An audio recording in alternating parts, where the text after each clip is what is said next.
go. We are live. Good evening and welcome to tonight's edition of CFB After Dark.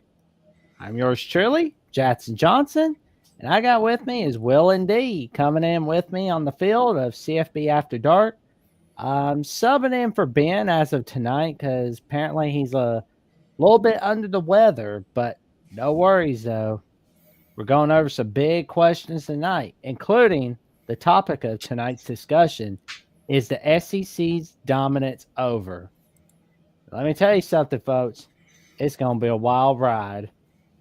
How you doing tonight, good buddy?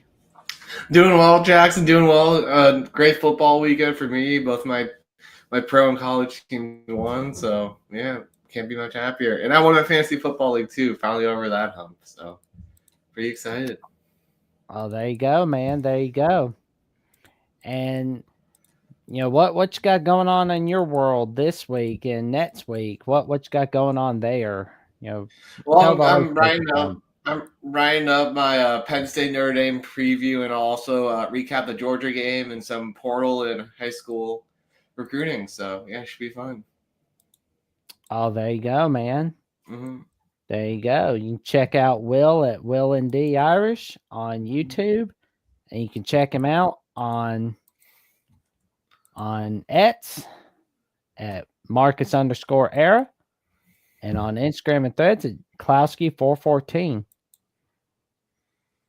And of course, you can find me on Jackson Johnson 979 on YouTube, and you can find me on Jackson VOCFB on X, and Jackson Johnson 543-908, and on Alabama at The Voice College Football. Ben is a little bit under the weather tonight. So it's like yeah. Oh, are they scared? I wouldn't say that. Maybe that other guy, but who knows? Mm-hmm. Well, absolutely. We'd love to have other people come on in with us. David Greenshield. But of course, you could tell everybody on where. But of course, if you want to become a CFB After Dark member for the Voice College Football, you can come on in and become a Heisman member for the Voice College Football for $9.99 a month. And for $19.99, you can become a Hall of Fame member where you get discounted merch. For $4.99 a month, you can become an All-American member where you will get access to VIP Hangout with the man himself, Mark Rogers, and you can get priority replies to comments. For $2.99 a month, you can become an all-conference member. And in return, you get member shout-outs, member-only polls, loyalty badges next to your name, in the comments and live chat, custom emojis to use in the comments and the live chat. Did I forget to mention that when you become a Heisman member, you get to give out a content request? That is a key perk in becoming a Heisman member of the Voice College Football. And of course, for $99.99 a month, you can become a Voice College Football YouTube member by signing into Voice College Football Bets, where you will get the top picks from Mark Rogers, Steve Merrill, Steve Dace, and Matt Zemek, and they will give you some of the best picks in all of college football. Mm-hmm. And of course, if you want top-notch gifts for the college football fan in your life that's coming soon, or it's already available, but tell your friends, your family, and the cashiers at Publix, tell your boyfriends, your girlfriends, and your loved ones about the disputed national champions, college football's historical 1990s reset, where you will learn about what happened during the 90s, how the decade changed the sport, why the championship results should be questioned, how to critically think through the scenarios, and to appreciate the accomplishments of teams that were not recognized as champions. This book provides an in-depth analysis of the changes, controversies, and outcomes that define a decade of college football. It challenges readers to explore and critically evaluate the decisions that shaped the national championship landscape. Unlock the mysteries of college football's most debated decade. Grab your copy now. Well, all righty. We'll start off with the college football playoff quarterfinal matchups. Mm-hmm. Like the first one was the Fiesta Bowl. Now, what was your thoughts on Penn State, Boise State, man? I mean, this was about like what I expected. I mean, I did think that Boise State would be a step up for SMU, but I don't think they would ever give Penn State that many issues. And I still thought it would be a comfortable Nittany Lions win. I mean, there was a couple moments there where like, okay, can maybe Boise come back? But Penn State was eventually able to step on the throat and win. Yeah, and maybe it's just me, but do you think that Spencer Danielson is like the Nets' Chris Peterson at Boise State? I mean, he could stay there a while. We'll see. But yeah, I mean, I think the biggest thing that had to happen for Boise was for Mark Madsen to just have a mistake-free game, and he just wasn't able to do that with 3 picks. Yeah, I mean, like next year, I think we may see a better year, and the year after that, I think we're gonna see some great years ahead of us. Jay Snow says Independent is the best conference. UConn and Notre Dame are undefeated in the postseason. Get some. Ralph Wolf says crazy that guys at the Final Four are entering the portal. Why not just have your agent workout deal then announce after the playoffs? I agree, Ralph. That would definitely look better optically. Oh man. Ben, I'm hoping he's doing all right, but I think Spaz's doing okay, but we'll wait and see. But they did do a show on Thursday afternoon. Mm. But does this game like shed the monkey off the bat for James Franklin that he can't win the big game? Absolutely not. Absolutely not. I mean, they have to beat a team with equal to or more talent than them. That's true. What do they have to do? He's just gonna have to. Mm-hmm. And we'll definitely get to the semifinals in a little bit, but it's just a wild ride. See what's happening. But Drew Allard, he had a pretty good performance in that game. Mm-hmm. And were there any takeaways from the Fiesta Bowl that you got from your mind? Nothing really changed for me. I mean, there was if like the Irish can't get the passing going, that would be great. I mean, because Matson did throw for like 300 yards, but the 3 picks, like that just can't happen. So the secondary definitely isn't made me not be as good as past years. So maybe some passes to Jordan Faison in there could work. Hopefully a few deep shots could connect. Just looking at Penn State. Yeah, so Katron Allen had 134 rushing yards, and we see Nick Singleton had 87 rushing yards. And Tyler Warren had 63 receiving yards and 2 touchdowns. Mm-hmm. Oof. Woof. I guess Penn State's just saving themselves a little bit. But on the bright side, they now have the most wins in school history. So, I mean, that's a plus.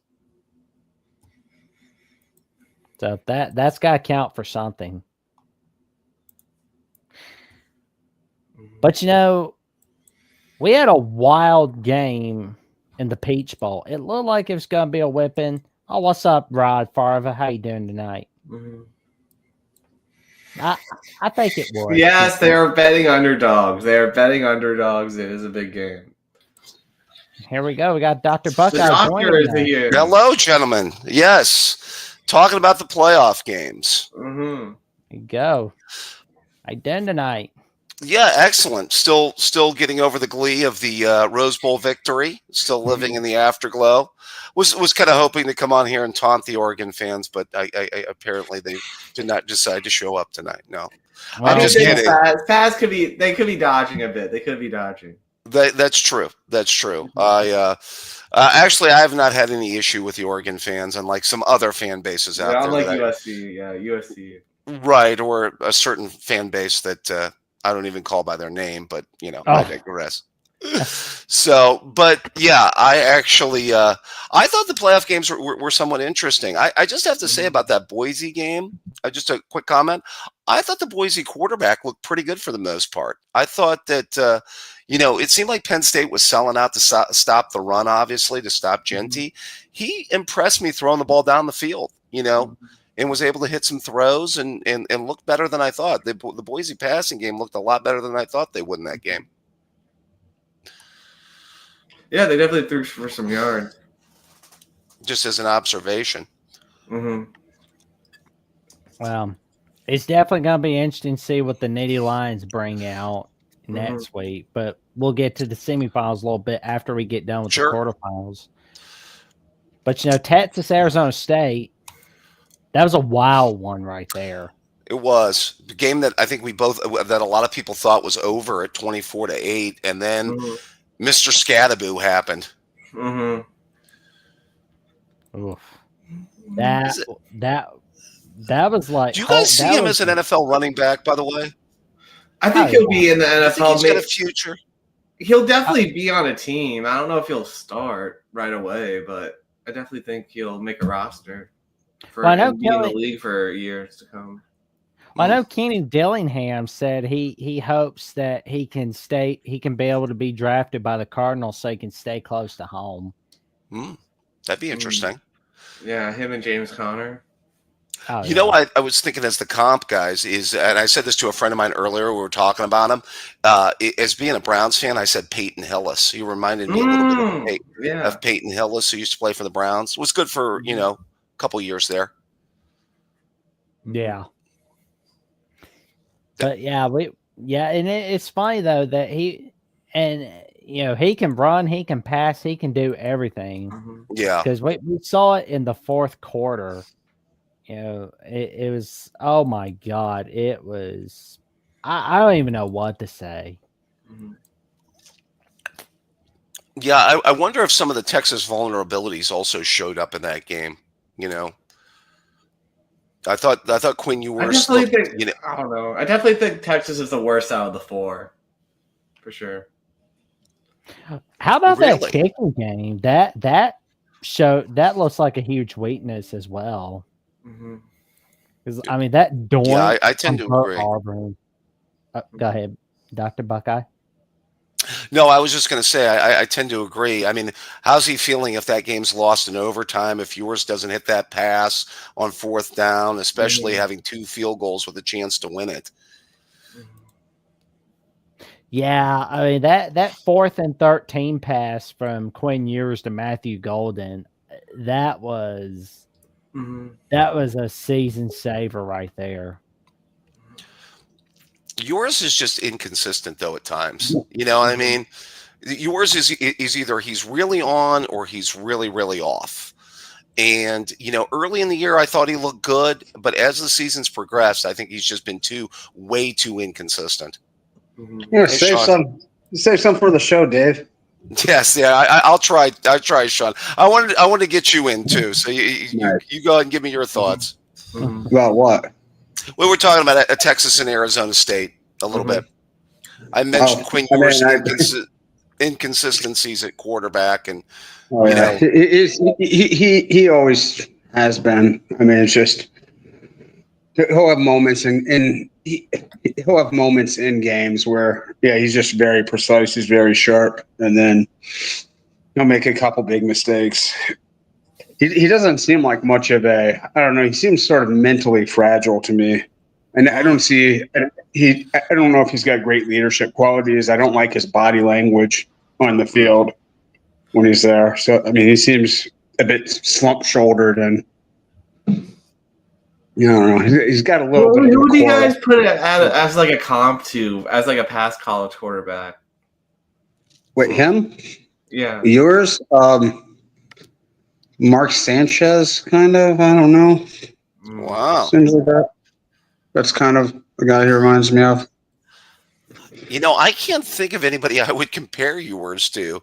Nothing really sticks out in my mind. I would say with Sark as his coach and with some of the talent he's got around him at Texas, you would expect more from a quarterback that's going into his third year now. It's just, the guy was pegged as one of the top 2 quarterbacks coming out of this draft, and the two best quarterbacks coming into the season have been lousy the entire year. So it's just yeah. They both might go day 3 now. Who knows? Right. The duck guys, one of them's sick, and one of them, who knows what cave he's hiding in. Still licking their wounds. Is that what we're going with right now, guys? They're still licking their wounds. For right now, yes. But gentlemen, what was your main takeaway? Oh, they're in full cult mode right now.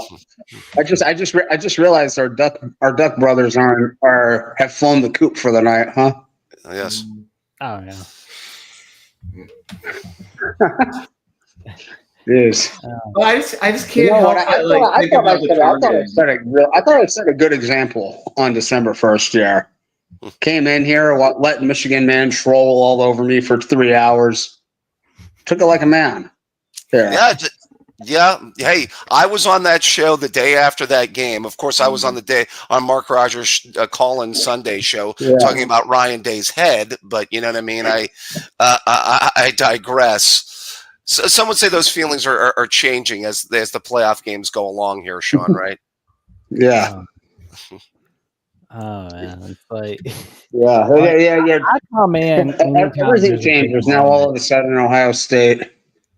I don't know. This was so long ago. I don't know if anyone here remembers this, but there was a time when people were actually questioning whether Ryan Day should have his job, whether he should be fired. I read about it in the history books or on a documentary somewhere. Yeah, the history books are the documentaries. Yeah. And gentlemen, that's a perfect segue because we are now into the 2025 edition of the granddaddy of them all in Pasadena, California. The Ohio State Buckeyes and the Oregon Ducks. The 8 seed, the 1 seed, the rematch from October 12th. The Ducks just have a choking problem. We'll see if Landon can solve it, but man, that was a face plant. Yeah, I thought after the Tennessee game, I was wondering if maybe I had overrated Tennessee a little bit. I don't know. I think this Buckeye team has just been on a mission these last couple weeks. I don't think. I think this game probably says more about Ohio State than it does Oregon. Now, some of Oregon's defensive issues clearly. Yeah. They were suspect coming into the game, but no one expected that. No one expected them to just be helpless for a quarter and a half in the game to just be a TKO. Yeah. Right there. I went in with some optimism. I said to Mark, I had said that I thought we had favorable matchups against their secondary.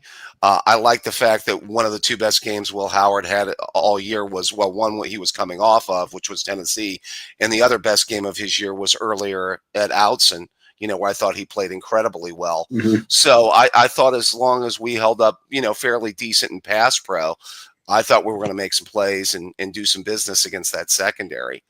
And, I was vindicated. I will say this for our Oregon people. I just want to kind of echo what Sean just said. I think that game does say more about where Ohio State is at and the fact that the level they've kicked up to in these playoff games. I do think Oregon's future is bright, though, going forward with Dan Lanning. I don't think Dan Lanning all of a sudden became a bad coach because of that game. I think it was more about Oregon just running into a buzzsaw. I don't think that he's like deficient or, now maybe they need to recruit a little bit better on the defensive side of the ball, maybe some secondary people or, something like that. But, I do think that their future's going to be good and heading in the right direction, and be a consistent playoff team and contending for national championships in the future. A question I have for the Buckeye Brigade: do you think Yes. that the O-line suddenly, do you think it's just they're getting open faster, or is the O-line, do you think, improving from where it was? The O-line's definitely improving, and to be honest, in spite of all the injuries, I haven't had a problem with the pass protection for most of the year, outside of the Nebraska game. Mm-hmm. I mean, I feel like all their different configurations, even against Michigan, I felt in pass protection they held up pretty well. Mm-hmm. They got beat a couple times, but that's going to happen against Michigan's D line. But I mean, they've definitely gotten better. They've worked out all the kinks they need to. I mean, you got to realize they basically lost 3 starters. 3 All-American level players because Simmons and McLaughlin both got hurt, and Jackson had to move from his natural position where he was an All-American caliber player. So, I mean, took a lot of working out the kinks, took a lot of figuring stuff out, and there have been a couple guys that have shown up. He knows a couple of these guys like Luke Montgomery, and Austin Seyerveld. I think most Ohio State fans pretty much had wrote them off, given up on them ever being significant contributors. Well, they have really stepped up. Yeah, I agree with that. I just make a few observations. I do think that Seyerveld played earlier in the year, so I think that kind of helped him. He was rotating with. He was rough though early in the year when he was playing. With Tegra, he was rotating. He was kind of, playing against MAC teams. I agree. But the other thing, too, that I think that's helped this team is that moving Donovan Jackson to tackle has actually really helped this team. He's played I think, really well at tackle. And that's tough because they had to move him from guard to tackle. And I think Ohio State's tackle play has actually been pretty good. Fryer's been a lot better than he was a year ago, where I thought he was a weak link last year. And, if you think about it, that's what kind of gave me confidence against Tennessee was, I knew Tennessee's best pass rusher was on the edge. You know what I mean? And remember, we had to block Abdul Carter early in the year. So, I knew if we could, somewhat, I think our tackles have done a pretty good job in pass pro of blocking good edge rushers.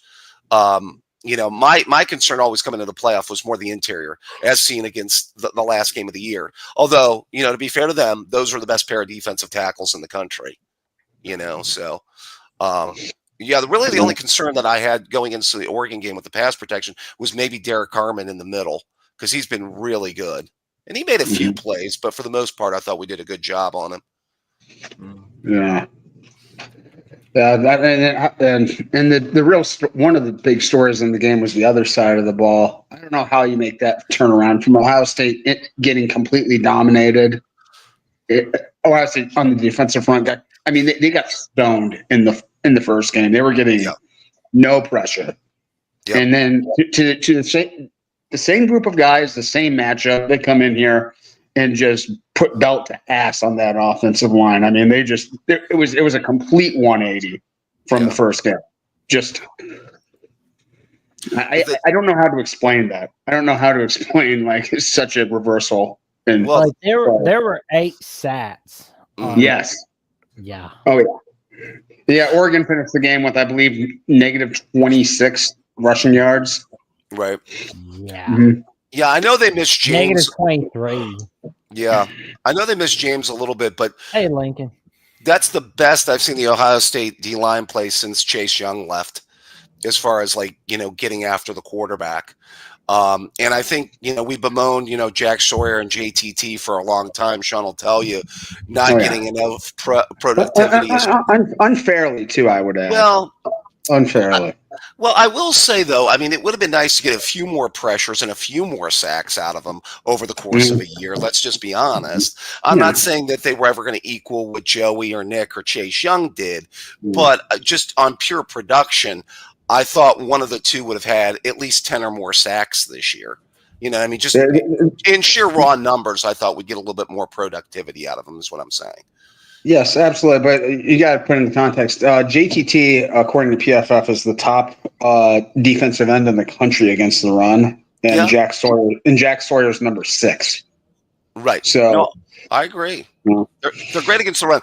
I was just expecting them to be a little bit better at rushing the passer. a little bit more dynamic. I understand. I completely get that.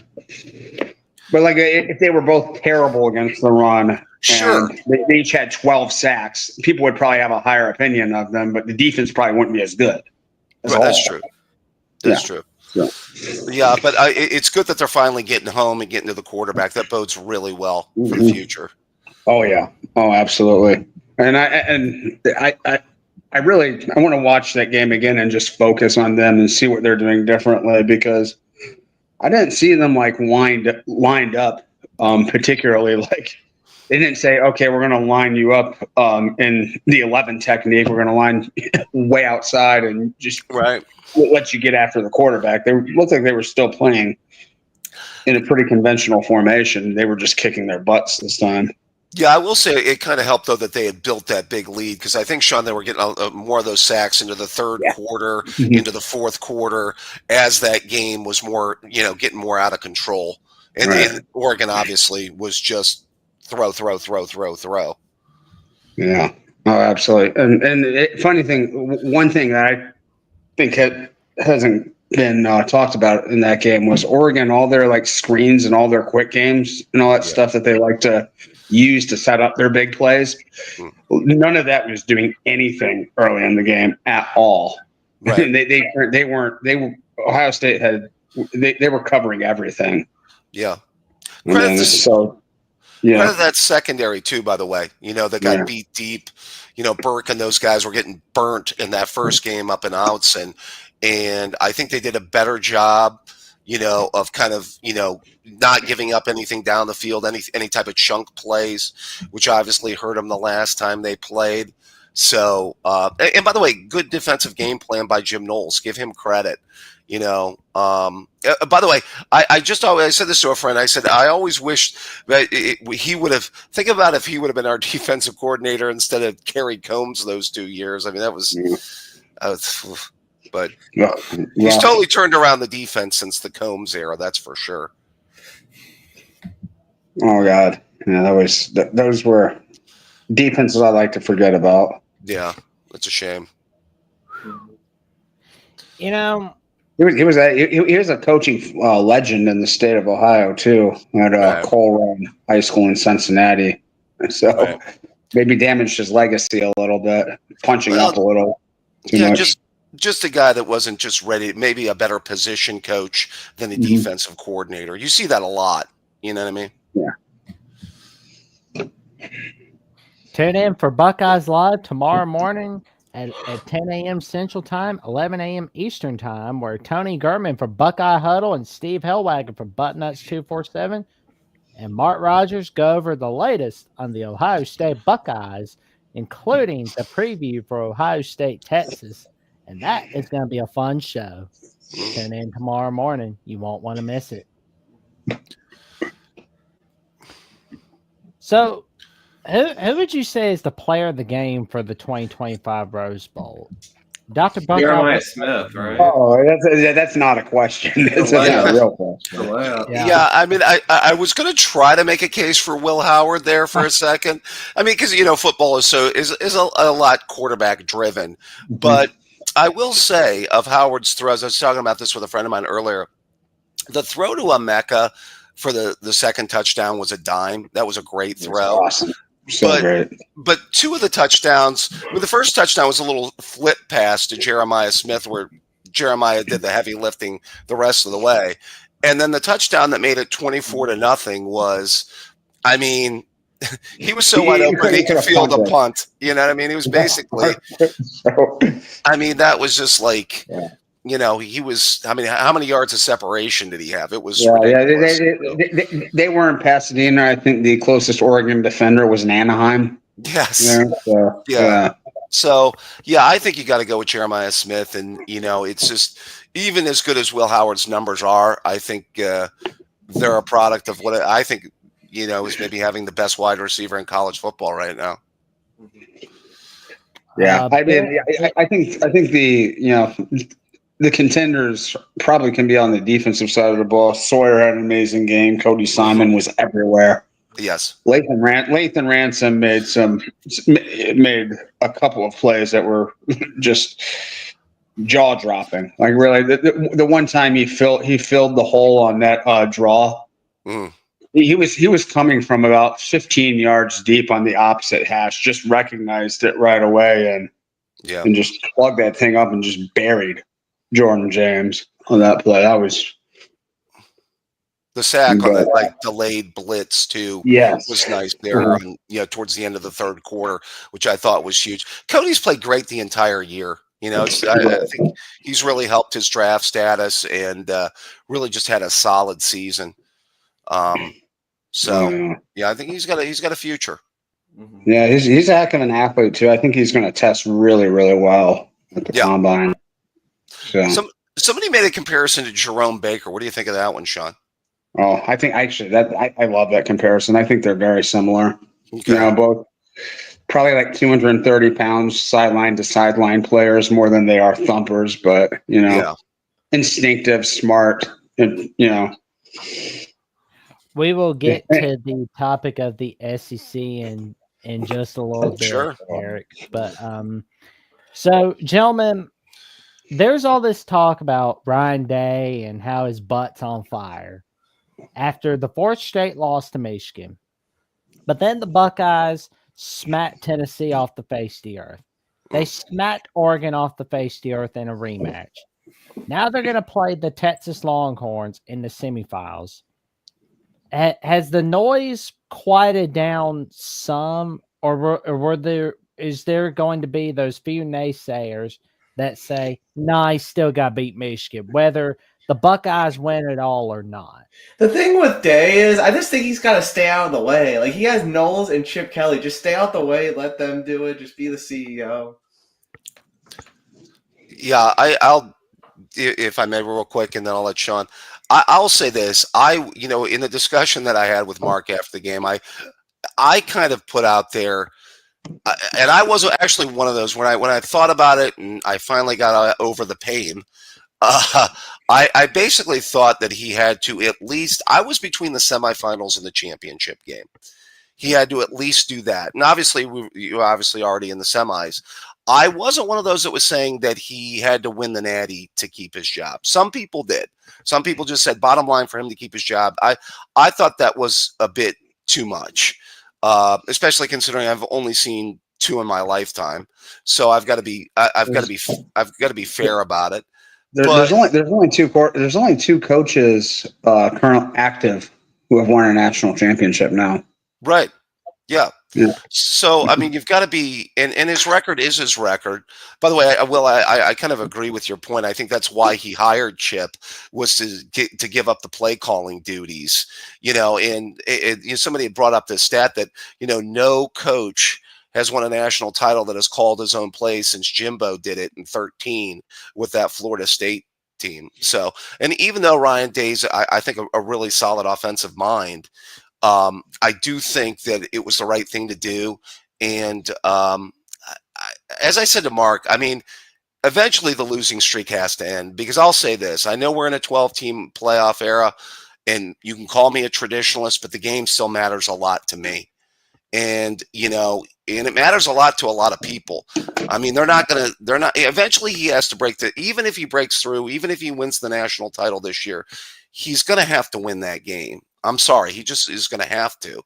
The game is still pretty important. They're not going to take down the countdown clock at the Woody. They're not going to, stop giving away gold pants. It's not going to stop being the most highest rated game in college football every year. It matters, and it matters to a lot of people.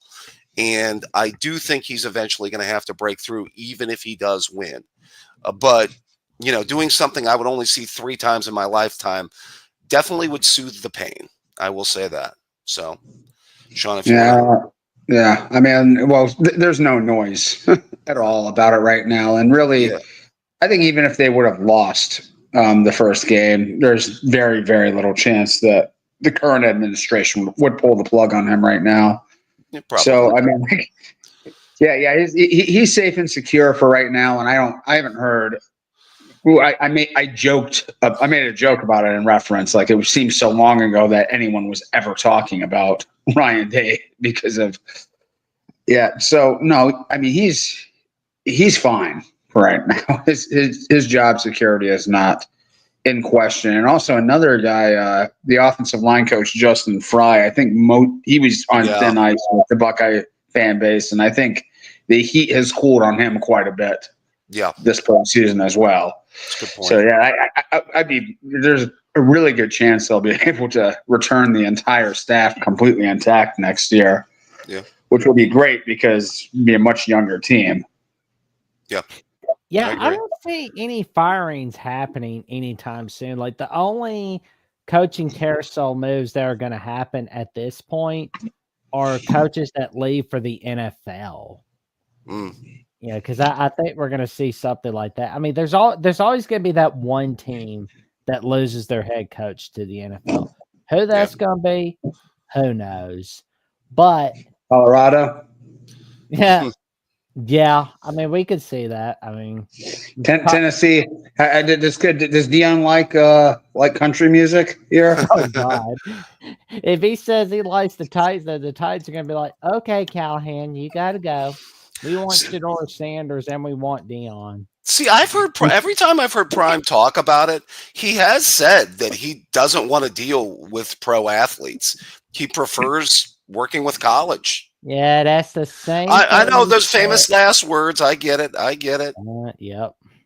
Because it's the same thing he said about like Power 5 schools when he was at Jackson State. But he did say, "I'll give him this. If they offer enough money, I'll listen." Right. That moves the needle. That's for sure. See, you wouldn't think it would for someone like him, though, right? Like, I mean, how much is the amount of money he's making at Colorado adding to his net worth? Like, it can't be that much. See, you would think that a lot of people though might want to go to the NFL as people talk about where college football's at nowadays, and that much more you have to deal with NIL and portal as compared to 10, 12 years ago. Think about I mean, this, especially if you're a head coach, like these teams are in the playoffs. It's once in a lifetime, or not once in a lifetime, but this is what you work the whole time for, and now you have to spend like at least a portion of your time like worried about who following on three, seeing who's entered the portal. Right. It's like that's got to be annoying. Like, hey, we're preparing for the biggest games of our lives here. I will say for Dion though, there's still always. Is that true? Is that true? Dion was near broke. I don't know.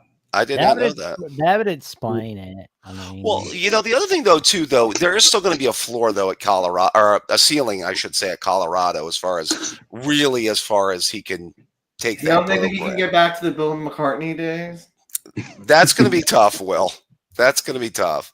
I mean, it would be tough for them to even make a 12-team playoff. I mean, going forward, I don't know what your guys' thoughts are on that. That let's say in the next 3 or 4 years, what are the chances of Colorado being a playoff team? I think every team in the Big 12, the path is mostly going to just involve winning the Big 12. That's true. It's going to be hard. It's going to be rare where they get more than one team into the playoff. Yeah, I guess they were kind of closer to it this year. They were closing the season. It looked like they were playing some good football, as the season moved along. Yeah. And I mean, obviously, I'd say no matter where Dion goes from here, I think you have to say that was a successful hire by Colorado, given where they were. Yeah. Right. I mean, just the amount of attention and energy around the program is just so much higher now. Well, and before we get to the Sugar Bowl, we want to get to a little bit on Dan Lanning. Yes. And I was thinking about where Brian Driscoll from Irish Breakdown and Notre Dame Live co-host with Mark Rogers on Notre Dame with the Voice College Football mentioned on @/Twitter. He had a post talking about Dan Lanning's lack of ability to win the big games. How he couldn't win the big one against Washington when Kalen DeBoer was coaching there. And now it just seems like it's the same way against Ohio State in the playoffs. But guess who else had problems winning the big games? Kirby Smart, Dabo Sweeney, Mhm. and a few other coaches, and Brian Day's in that was in that category as well. Right. Yeah, well, it's interesting if you think about like the teams that are left in the playoff to varying degrees. They've all had that criticism Yeah. of hitting their heads against the ceiling, hitting your head against the ceiling program, right? You know, like Well, when are you ever going to break through? Always doing terribly in big games against big opponents. All of them have that rap on them. well, I would say Will's coach, though, being a newer coach, is kind of like he's immune to it. The program has program. They probably have the longest standing criticism of that. They haven't won like a major bowl game before this one since 1993. Okay. Well, I thought maybe you're putting the Kelly era in there. Yeah, I'm putting like Notre Dame since Lou Holtz in that era. That's kind of been the book on them. Even when they occasionally they've been really bad, but when they've been really good, they've always lost to the elite teams. They have a terrible record in big time showdowns. Well, they got a big time one, and they're going to have a really good chance to win another one. Well, let me put this out to Will. Let's say they lose a close one to Penn State game. That I think they could go either way. Mm-hmm. Would you, as a Notre Dame fan, define this as a successful season? It's a success because we beat the SEC champion in a Big Ten bowl game.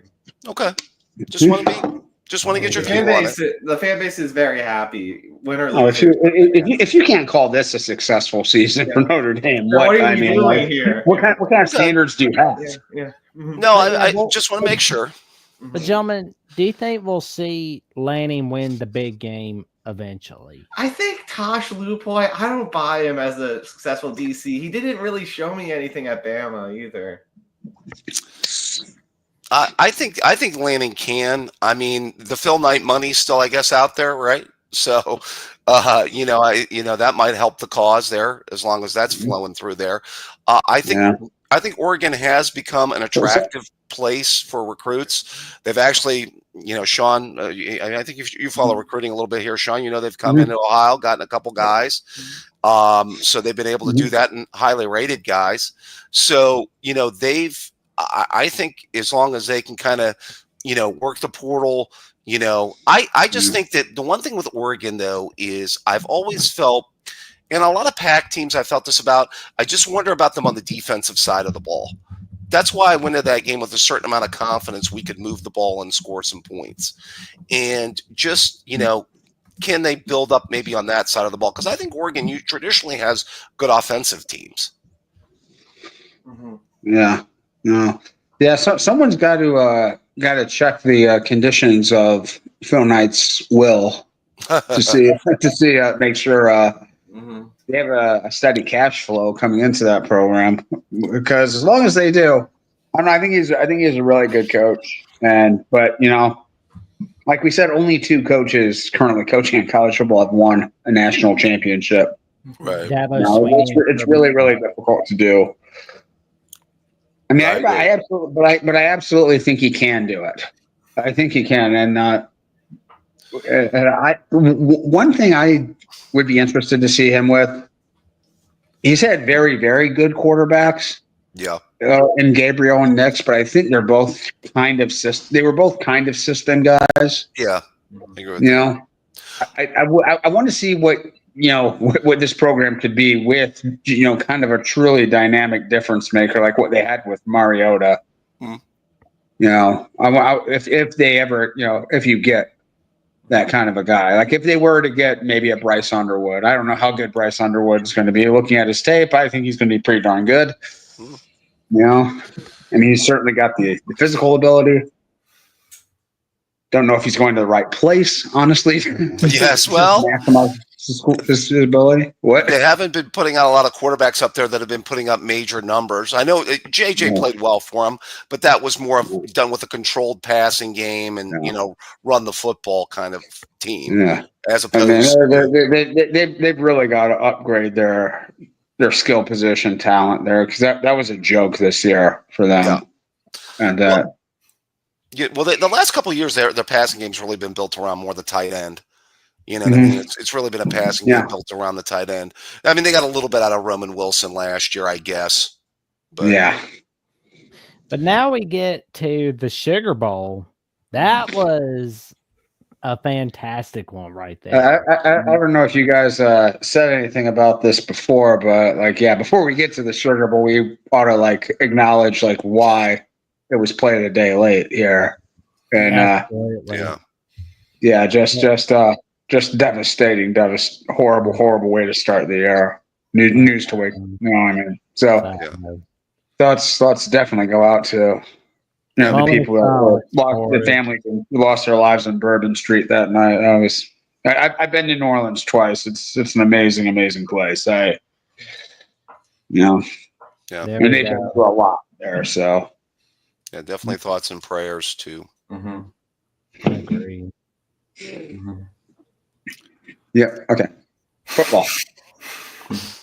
Well, we pray that the families at New Orleans are doing all right, and that they get all the help they can get. But it was a wild one in the Sugar Bowl.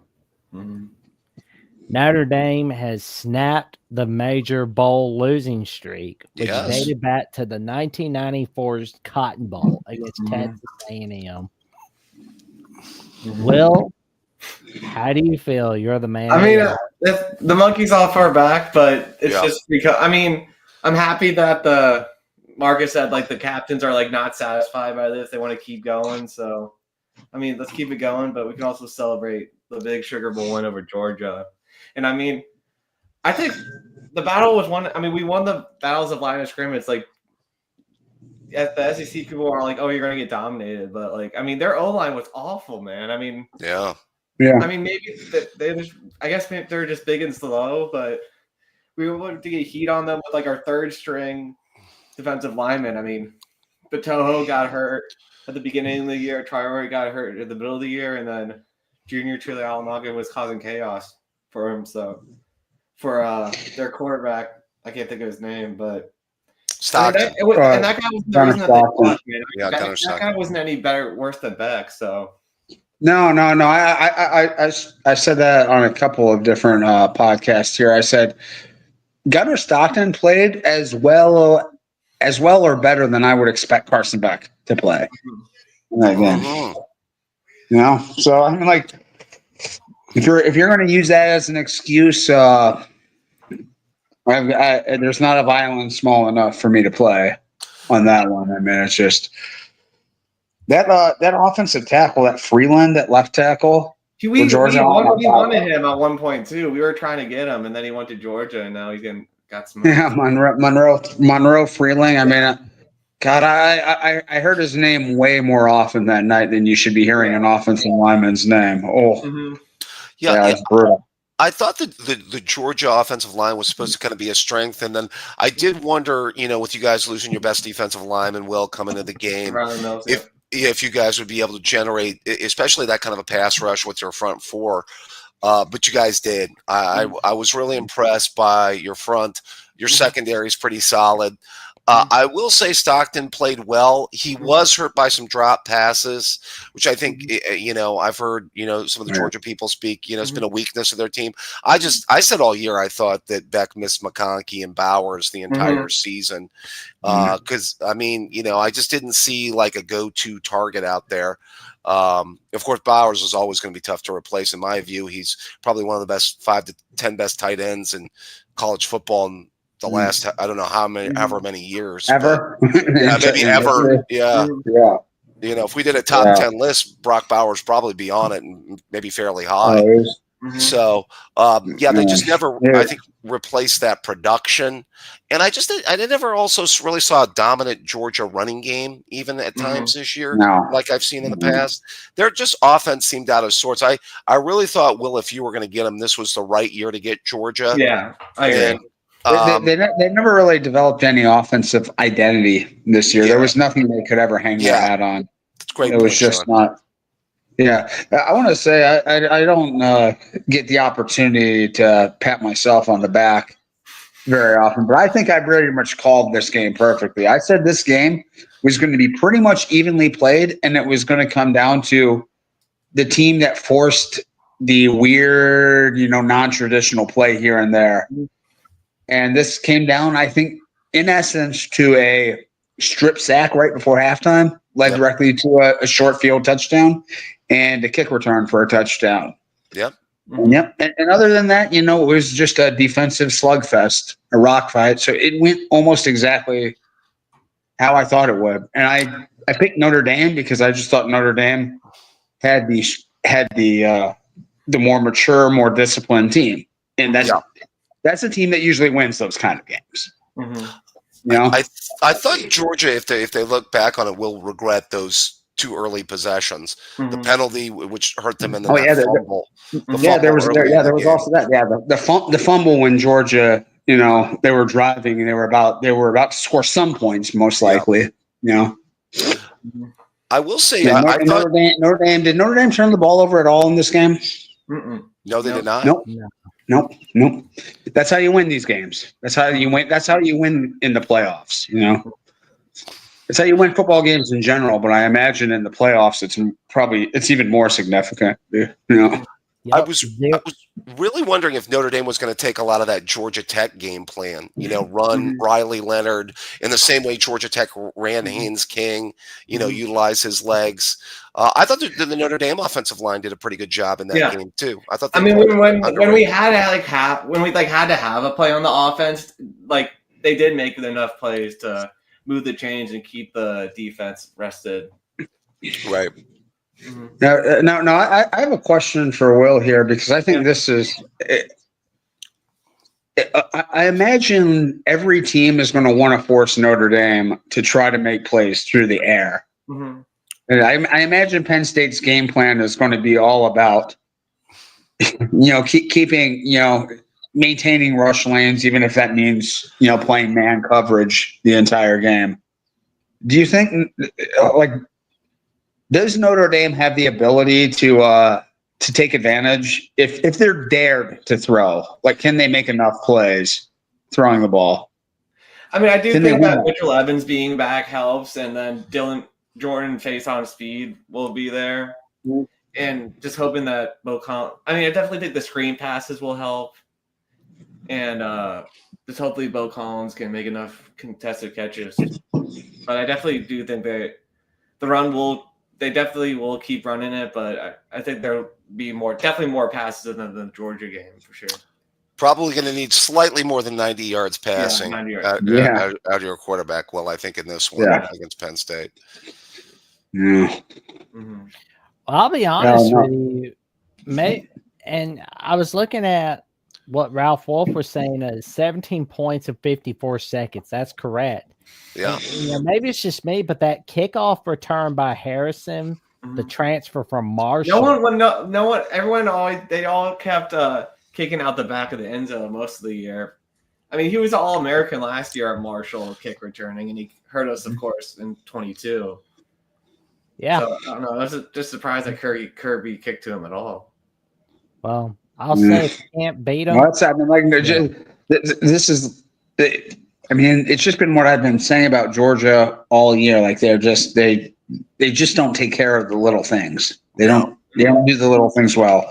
I thought nothing was more comical and more emblematic than that taxi special teams running them right off the field, replacing the offense on there. Yeah. When I saw them doing that, I thought, what on earth is Notre Dame? This is so foolish. They'll never fall for this. They're never going to jump. Clearly, Notre Dame's never going to snap the ball here. No one's ever going to jump here. And then lo and behold, two players from Georgia, they were both of them were right over the ball. Well, did you hear? I know we're going to fall for that. Ow. I just have to say, I know we're going to get into an SEC conversation here in a minute, but SEC, everybody's favorite SEC guy, Paul Feinbaum, was actually calling out Kirby Smart for poor coaching the next day on the why is he throwing the ball with 30-some seconds left at the end of the first half when you're in this rock fight kind of 6-3 game, and just be happy it's a 3-point game, go into half and regroup and go from there, you know, which I found interesting, you know, calling Yeah, out. I mean that's a bit of hindsight and a bit Yeah, I know. a bit of results oriented criticism. I mean, I probably would have sat on it myself, but I didn't have a big problem with them. Right. You know, trying, to push the envelope there, especially considering that Notre Dame was getting the ball back in the second half. So maybe you True. want to try to take advantage of a possession, knowing that they're going to have more possession than you in the second half. But I mean, it was risky. It was a risky decision to try to push it, and it bit them. Right. I do think that Notre Dame just having the guy people guys aren't going to transfer out of Notre Dame very often for the degree. They stay 3 years. I definitely think that's a big strength. That I would think if anybody's committing to Notre Dame, they're probably going to want to stay there. Mm-hmm. I mean, I don't imagine it's because they just love the South Bend winners. They just fall in love with lake effect snow and. Well, we live in Ohio, by the way, Sean. So it's kind of not that much better in Ohio. Oh, that's right. My bad. I don't live that far from Notre Dame. I live about an hour and 45 minutes or so. Yeah. Notre Dame, it's pretty straight and pretty similar climate, right next to Lake Michigan. I will say the players staying though. Let's give some credit to Marcus Freeman though too. They're building a strong culture there. You know what I mean? So, I mean, I don't know. I mean, besides Huber Heights, Ohio. Yes. Stand up, Wayne, Metropolitan Dayton, where I'm originally from. Yeah, part of those 06, 07, 08. Him and Laurinaitis, the linebacker, his buddy. Yep. I mean, I just think with Golden and Denbrock, I feel like we'll have a chance against any team except maybe this Ohio State team. Just going into the year, I'm with these two guys. I knew how good Denbrock was with those Kelly teams. Just having him, and he was excellent. He was excellent at Cincinnati. He upturned Desmond Ridder from nothing, hardly getting any offers into an NFL quarterback. Yeah. And I mean, I've been loving Xavier Watts for a few years now, and Adon Schuler, he's fantastic. He's really came on this season, so I'm excited to see him next year as well. Yeah, Watts could have a good future at the next level too. I think.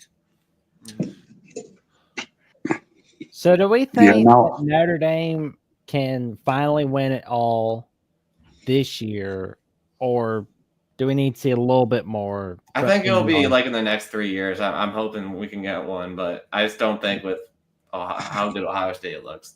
I think we can keep it competitive, but I don't think we'll. I mean, this will be. I mean, you would think this would be one of the better opportunities, but I'm still I'm still skeptical if they have enough offense to really put it together. I think CJ Carr, who's Lloyd's grandson, coming in to start, who's going to be the starter next season. I think he's going to be the one to push it over the top.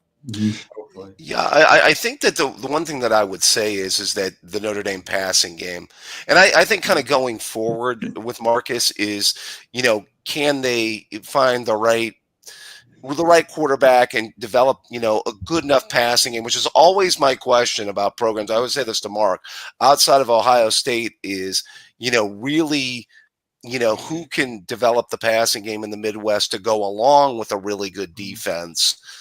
Because I do think you guys are going to be really good on the defensive side of the ball. I do think you guys will continue to recruit good on offensive line, backs, tight end, but just have enough of the passing game in big games to where if you have to score some points, where you have to score. Yeah, I mean, Cam Williams, who's redshirting this year, receiver from the Chicago Burbs, he has a lot of expectations on him to help the receiving game out because he was a 5-star on some sites. So yeah, I'm hoping that him and CJ can step it up the passing. Yeah, I think that's going to be your question for not only this year but years to come.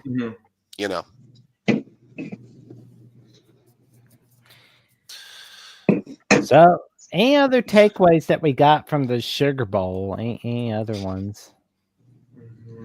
I think Georgia's offense is going to have to change, be much better to be at the top, stay at the top of the SEC. I don't know how they won the SEC watching that offense. I was like, well, that's going to be interesting. Does Kirby, how long is the leash on Mike Bobo running that offense? Because I think that there's it shouldn't even be there. It should be like fully pulled back, and like the college should be off.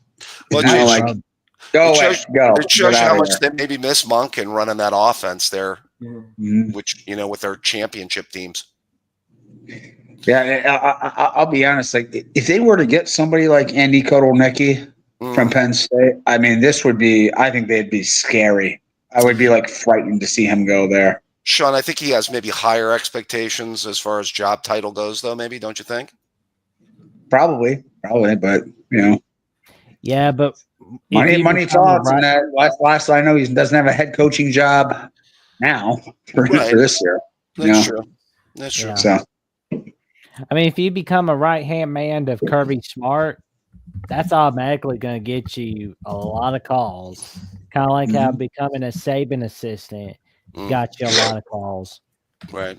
You don't even. Yeah, I want to say. I mean, like Georgia's got some like fundamental issues with that program, though. I mean, I think they remind me of Miami in the '90s or something right here. Like things could fall apart there really quickly. I don't think that this is a well-run program, from a discipline standpoint. Are you using the term like renegade program here, Sean? Like Yeah. they might be like that bad. Huh? like Miami. You see it all the time. Like I mean, like the pro. I think there's some entitlement there. I think there's attitude issues. There's clearly they've got some character problems in that program. Right. Culture issues. It's indisputable. They skated by. I think it would have been maybe better for them to like lose 4 games this year and miss the playoffs, because I think maybe there might have been like a come to Jesus moment here. Whereas if they keep going the way they're going right now,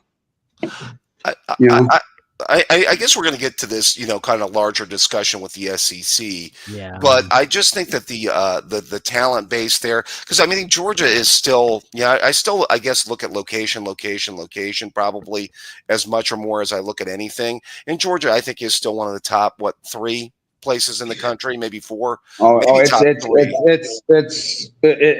right up there. The Atlanta metro area might be the best area in the country might be the best metropolitan area for producing high school talent. Well, that one area down in Florida is really, really good. That was at that Miami. But that's a lot smaller. The Muck, the Pahokee, what the hell? The Everglades area. Yeah, you're talking about. Yeah, per capita, no one's ever going to beat that area, but it's just a lot smaller. Yeah, I do think that's going to help the cause there for Kirby. Obviously the talent should be there. They still should be able to recruit at the high level. But I think it's maybe, just as far as being good again, maybe some staff changes might be needed there to kind of get back to the level that they were at before, probably on the offensive side of the ball.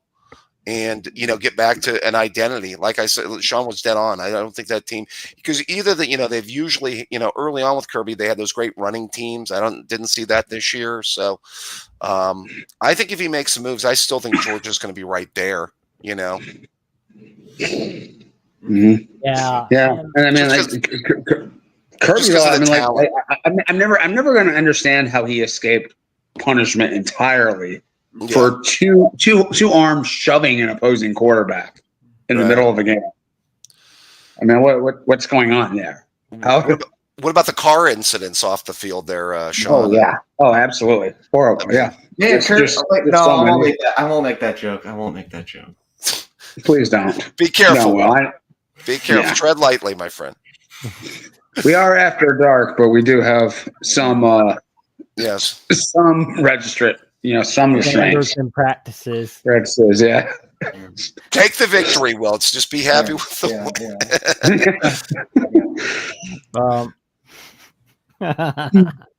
Oh man.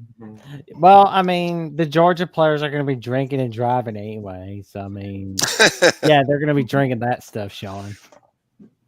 Anyway, so the Uber is the thing, people. Everyone, Yes. Uber exists in college towns. Even what did you say, Sean? Said Uber even in college towns. Uber exists. Oh yeah. But tonight's topic is the SEC's dominance over? You know, for example, the Alabama Crimson Tide lost a sloppy ReliaQuest Bowl against the Michigan Wolverines. Now, Michigan had way more opt-outs in this game, and we still lost to the Michigan Wolverines, right? And then you got South Carolina losing a tight one to the Illinois Fighting Illini in the Citrus Bowl. Yeah, Ole Miss won against Duke, but that's not really anything to brag about. Right. I mean, it's not like you beat Duke basketball. Good grief. And Missouri wins a tight one against Iowa, right? Wow. Right. That was probably the Big Ten's or the Big Ten, the SEC's best win in bowl season. Oof. Good grief. It was Missouri over Iowa. And Oklahoma. Yeah, and both Bama and South Carolina are 2 touchdown favorites against the Big Ten teams. Yeah. Yeah. Yeah. I do think that sometimes the bowl season reveals a lot. Sometimes it doesn't, depending on the matchups, depending on the opt-outs and all of that. I will say with the SEC, just watching the SEC, even before the bowl games, I kept on going to this line. This isn't your older brother's SEC the entire season. I know people try to sell me on the fact that it was balanced all the way throughout, but having watched the SEC as long as I have, just no team ever stood out to me, just bottom line over the course of the year. And a lot of people that try to talk up the SEC defenses, I'm like, well, tell me the SEC offense this year that's, got the quarterback play, got the skilled players, backs, receivers, and it's just lighting people up, I know these are generational teams, but 2019 LSU and 2020 Alabama were not walking through that door. You know what I mean? It wasn't, you just did not see that, kind of a dynamic of a team out there, especially on the offensive side of the ball. Although I am not one of those, as a staunch Ohio State guy, staunch Big Ten guy to a certain extent, that is willing to kick the grave on the SEC or, kick dirt on their grave, however way you wish to put it as of yet. I just think that there's too much talent down there for them not to be able to still be able to put together good rosters and compete at the highest level. I do think there's some interesting coaching down there that I kind of question, including Will's former coach at LSU, and whether that's eventually going to be the right fit for him. I think this could be a long final season, I think, for Mr. BK. Yeah, I think that's the one that I really wonder if, because I watch the NFL a lot. I'm watching a little bit of the game tonight, but looking at the NFL this season and seeing what Jaden Daniels is doing, seeing what like Neighbors and Thomas and those receivers are doing, and then thinking to myself, he wasted that offense last year at LSU, and that team lost 3 games last year, and thinking to myself, and then this year they maybe even go backwards. And this has some Jimbo Fisher vibes written all over it. Yeah, there are some coaches that I'm wondering about in this conference. I still think DeBoer at Alabama. I mean, anybody following Nick Saban, just bottom line, was always going to pale in comparison to the greatest coach ever. Let's just be fair about it. I know, Jackson, you try to be as realistic as you can with your own expectations, but I think the bottom line is Jaden Milroe was never his quarterback. That's never the type of quarterback he wanted there, and I think you got to give him time. Maybe get his right quarterback in there, get the right staff he wants in there, and I do think Alabama will be back in the playoff here within the next year or two. But yeah, all right. I fully expect that to happen as well. But yeah, I mean, the SEC has been so dominant for so long that at the slightest sign of erosion, like the rest of the country is going to have a party. Yeah. over them, and we got to understand, like, they were that dominant for that long for reasons. They've got a lot of talent. They care a ton about this, and I mean, they will be fine. I don't, and I still think, in spite of all this, sounds crazy, I think it's still probably the toughest conference to go through, to run the schedule through. It's like, Dave, we played. We were the only Big Ten program that played the other three, elite Big Ten elite teams this year. Right. Still, weren't there a lot of games this week during the season where it was like, okay, whatever. We're playing Michigan State, Purdue. Or, I mean, like half the games were like, they're going to win. Like, you're not questioning. It's just like, duh. Well, yeah. I don't think there are that many of those games in the SEC. Like, where it's just show up and collect your W. To kind of answer your question on that, Sean, I do think a couple things. I do think that Ohio State's talent is still, especially on this roster with as many players that are coming back, is still a gap between a lot of it in the rest of the conference. Mm-hmm. I would also add, and I'm not saying Ohio State would have lost this game, or I don't even know how competitive it would have been. They didn't play Illinois, who I think was kind of sneaky underrated this year. Mm-hmm. Improved that in the bowl game against a South Carolina team that was coming into that game pretty hot. So Illinois was so weird to me this. I didn't mean to cut you off, but I should say Illinois was so weird to me this year. I can't think of why they're any good. Like, I can't think of anything they do really well, but they just somehow, like, they're not that fun to watch or anything. They're kind of I will say on the defensive side of the ball, they're usually pretty solid. I would agree with you on the offensive side of the ball. They didn't have like a Chase Brown like they had a couple of years ago. At least somebody at running back, or the quarterback. I always forget his name. I mispronounce it. Altmaier, quarterback, was never lighting the world on fire either. So yeah, I just wouldn't make any mistakes and hope you beat yourself. Yeah. Right.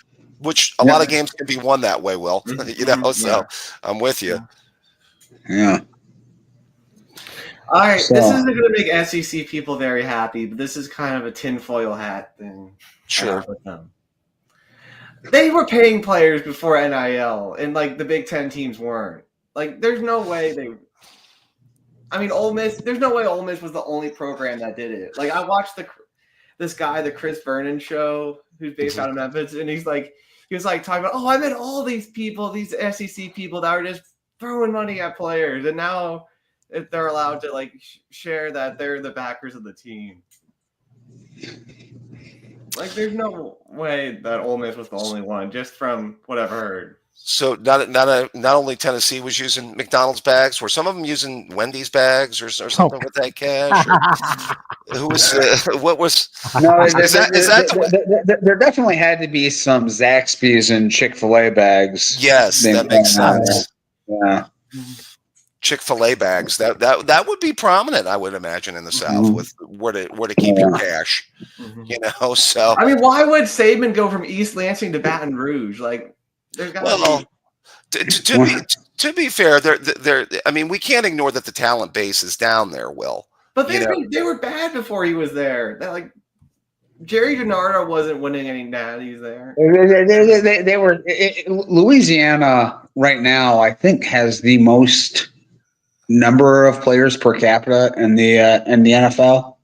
Right, and it's been like that for a long time. I mean, he went from being like the second banana at a school that in a state that doesn't produce a ton of NFL talent to being the only school in a state that produces more than anywhere else.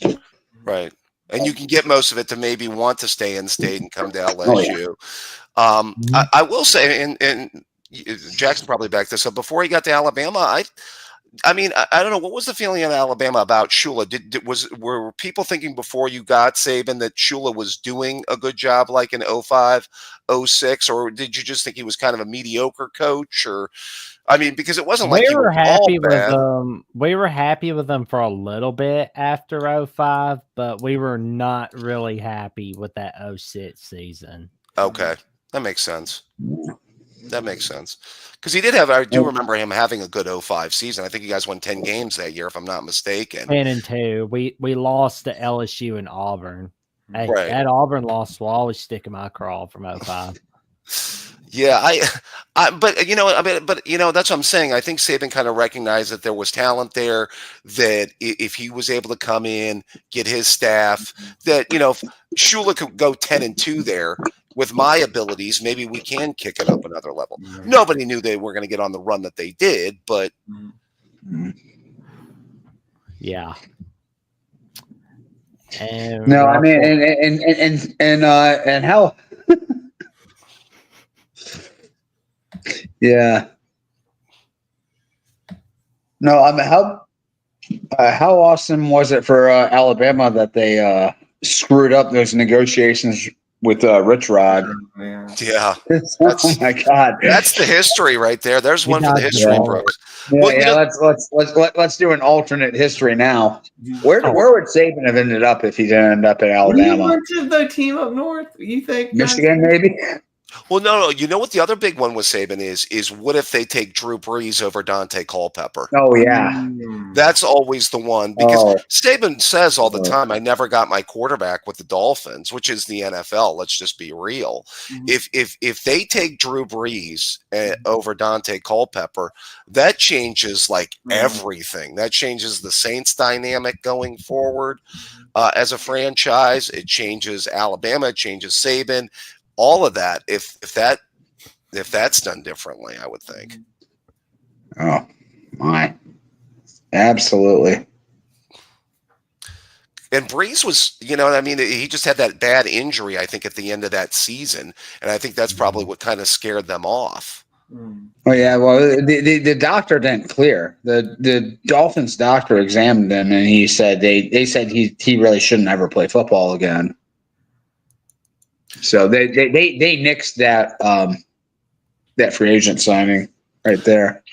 To be fair, Culpepper did put together a few good years with the Vikings there for a period of time. He was also coming off like an absolutely horrific year.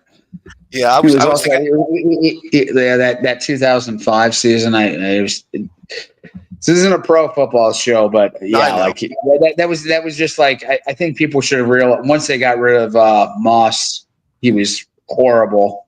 Yeah, well, yeah. First year when you inherit Moss and Chris Carter as your receivers, that helps your cause. A tiny bit, yeah. Right. But go ahead. You know, let's look at the recruiting rankings for 2025 because we're only a few weeks away from signing day. Wait. We already had signing day. We had the early signing day already. Okay, the early. Well, I mean, that basically is effectively the signing day, the new signing day now, right? Well, so this has a lot to do with the SEC dominance, whether if it's over or not. So Texas, as it says in 247 Sports, is number 1 in the recruiting rankings. Number 2 is Alabama. 3 is Georgia. 4, 5 are Ohio State, Oregon. 6, 7, 8, 9, 10 are Auburn, LSU, Texas A&M, Michigan, and Florida. So we got. So you have 7. You have 7 SEC teams and 3 Big Ten teams in the top 10. Yep. 8. One thing I'm gonna go share with you here, Jackson. Okay.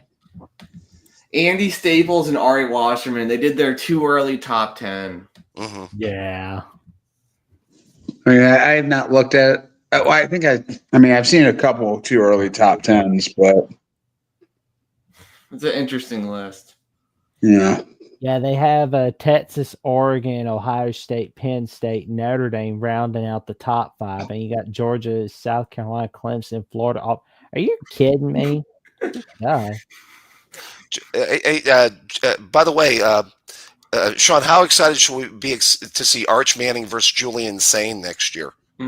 Well, I would feel better about Texas, where Texas is in that situation than we do. Okay. I mean, I'd be more comfortable with Arch Manning than with Julian Sane. I'm not saying Julian Sane won't be really, really good. I don't have much of a gauge. Where I don't know. That'll be very interesting.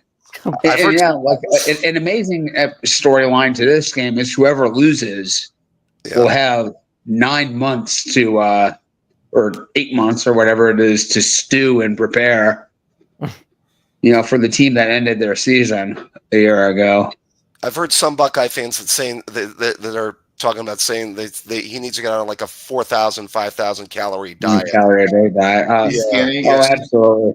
Yeah, he's rather lean. I want to know if that kid, if he's ever shaved. I mean, he does not look.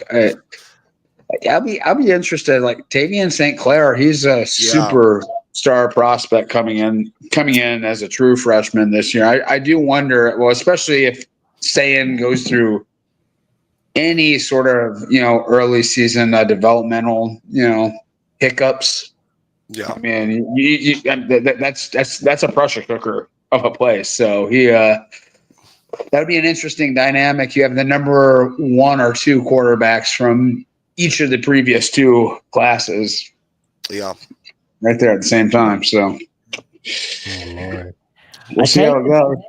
Apparently, Lincoln Kienholz wants to stay around and battle out for that job too. So. Little surprised by that. I was kind of hoping that we would see like an Aaron Nolan, Sane quarterback competition. Basically, the poor man's version of Dwayne Haskins, Joe Burrow, 2018. I guess we all knew that Haskins was probably going to get that job over Burrow with the way that Haskins closed 17. But I thought that maybe Sane and Nolan could kind of have a kind of a quarterback spring game battle to. See who might vie for that job, but too bad.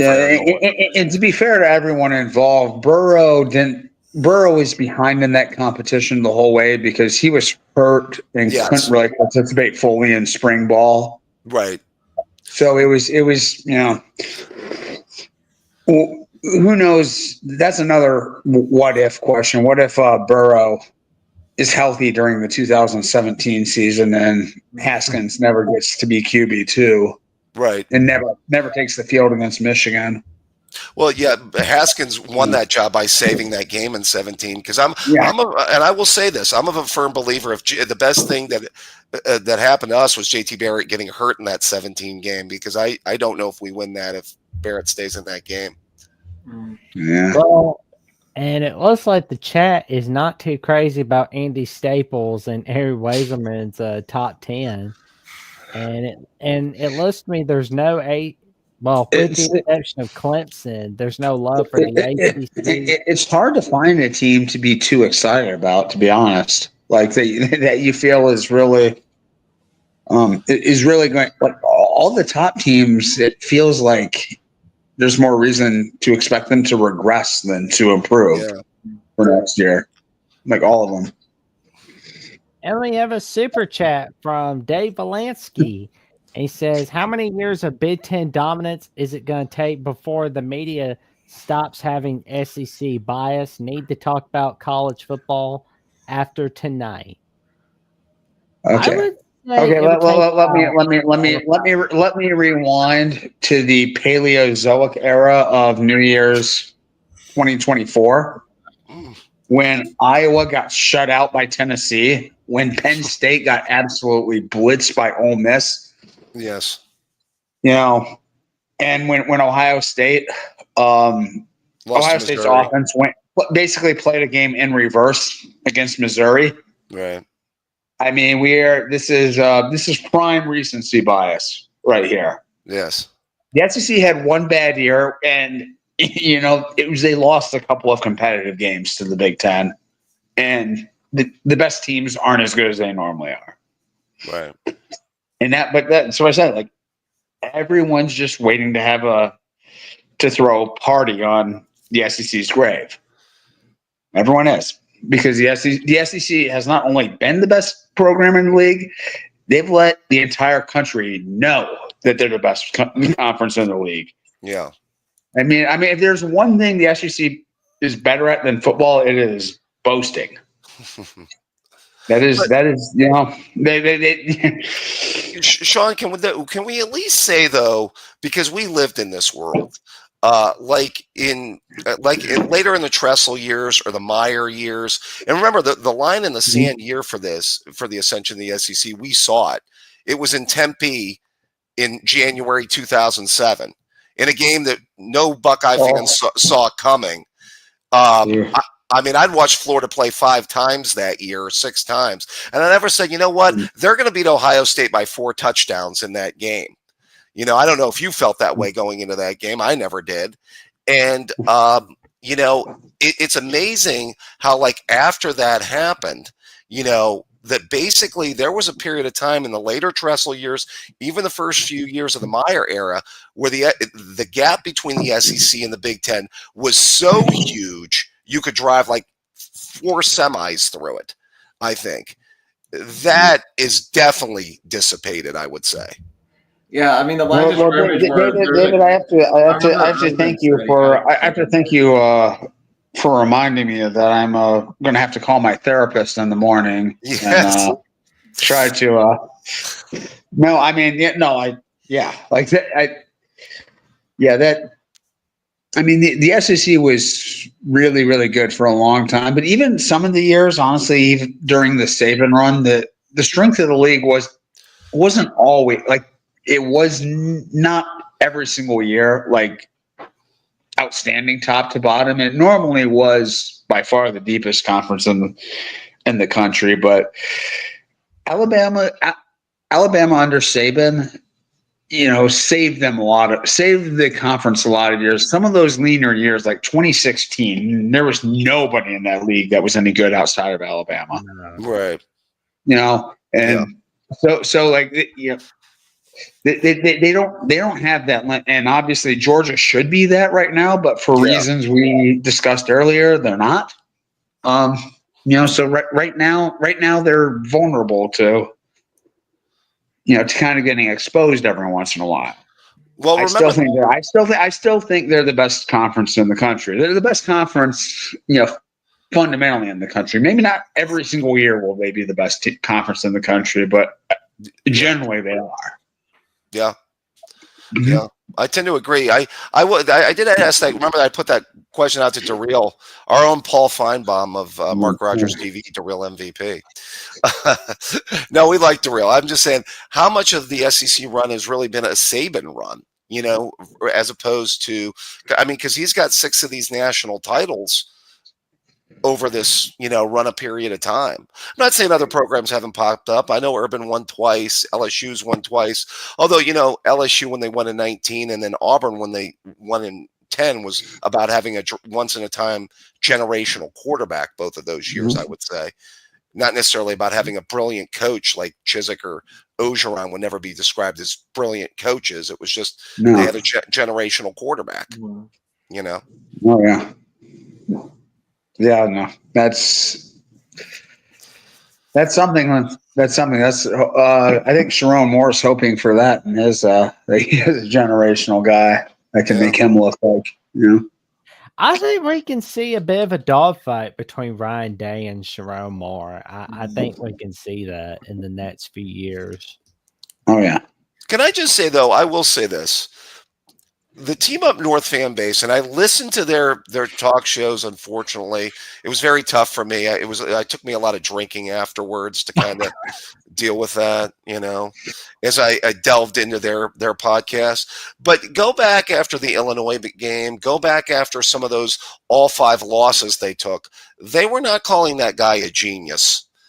You know, they were not. And we can go back and bring the receipts. And they were calling for Kurt Cincinnati be the Nets head coach, leave Indiana, go to Michigan. So, I mean, yeah, I guess in late November on that day, he all of a sudden became a genius and a really good coach. Maybe that's the case, but you know, I mean, Sean, you remember it probably like I do. I mean, I guess he became a genius in one game, right? Yeah.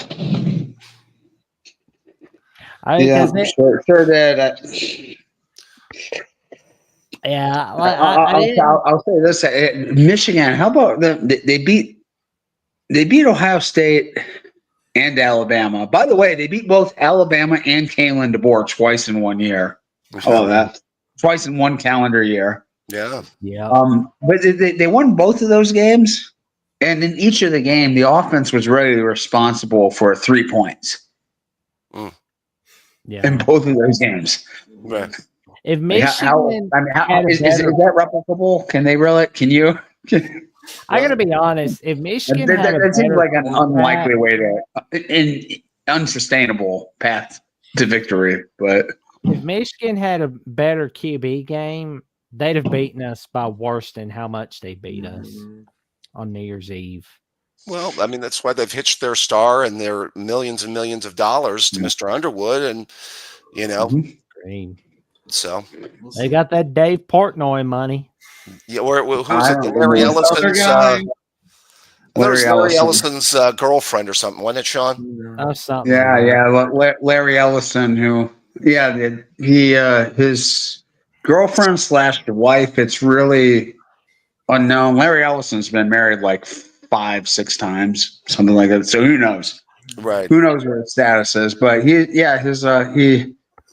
found a 50-something year younger. We'll just call him partner. Call her a partner. Partner. Okay, that's what we. He did a Bill Belichick. Okay. Oh yes. Oh yeah. Oh yeah. Finance gets the romance, gentlemen. I don't know if you've heard, but yeah. So I mean, he is the 4th richest human being on the planet. Sure.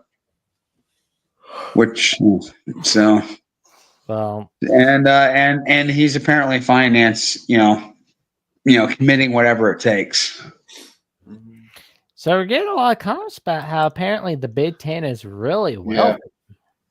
Wow. Oh yeah, they've got the best media rights deal. Yeah. Their alumni bases are both larger than the SEC, and they're wealthier because they end up in like bigger cities than the SEC. They're definitely the Big Ten schools for sure, without question, are richer than the SEC schools. Yeah. Hey, can I put this out there, Sean? What are your thoughts though on money buying you happiness, though? In college football, I mean, just as an overarching theme, we've, remember to the SEC point. Remember Saban accused Jimbo of buying that recruiting class that disintegrated and everybody transferred a few years ago, and it didn't work out there.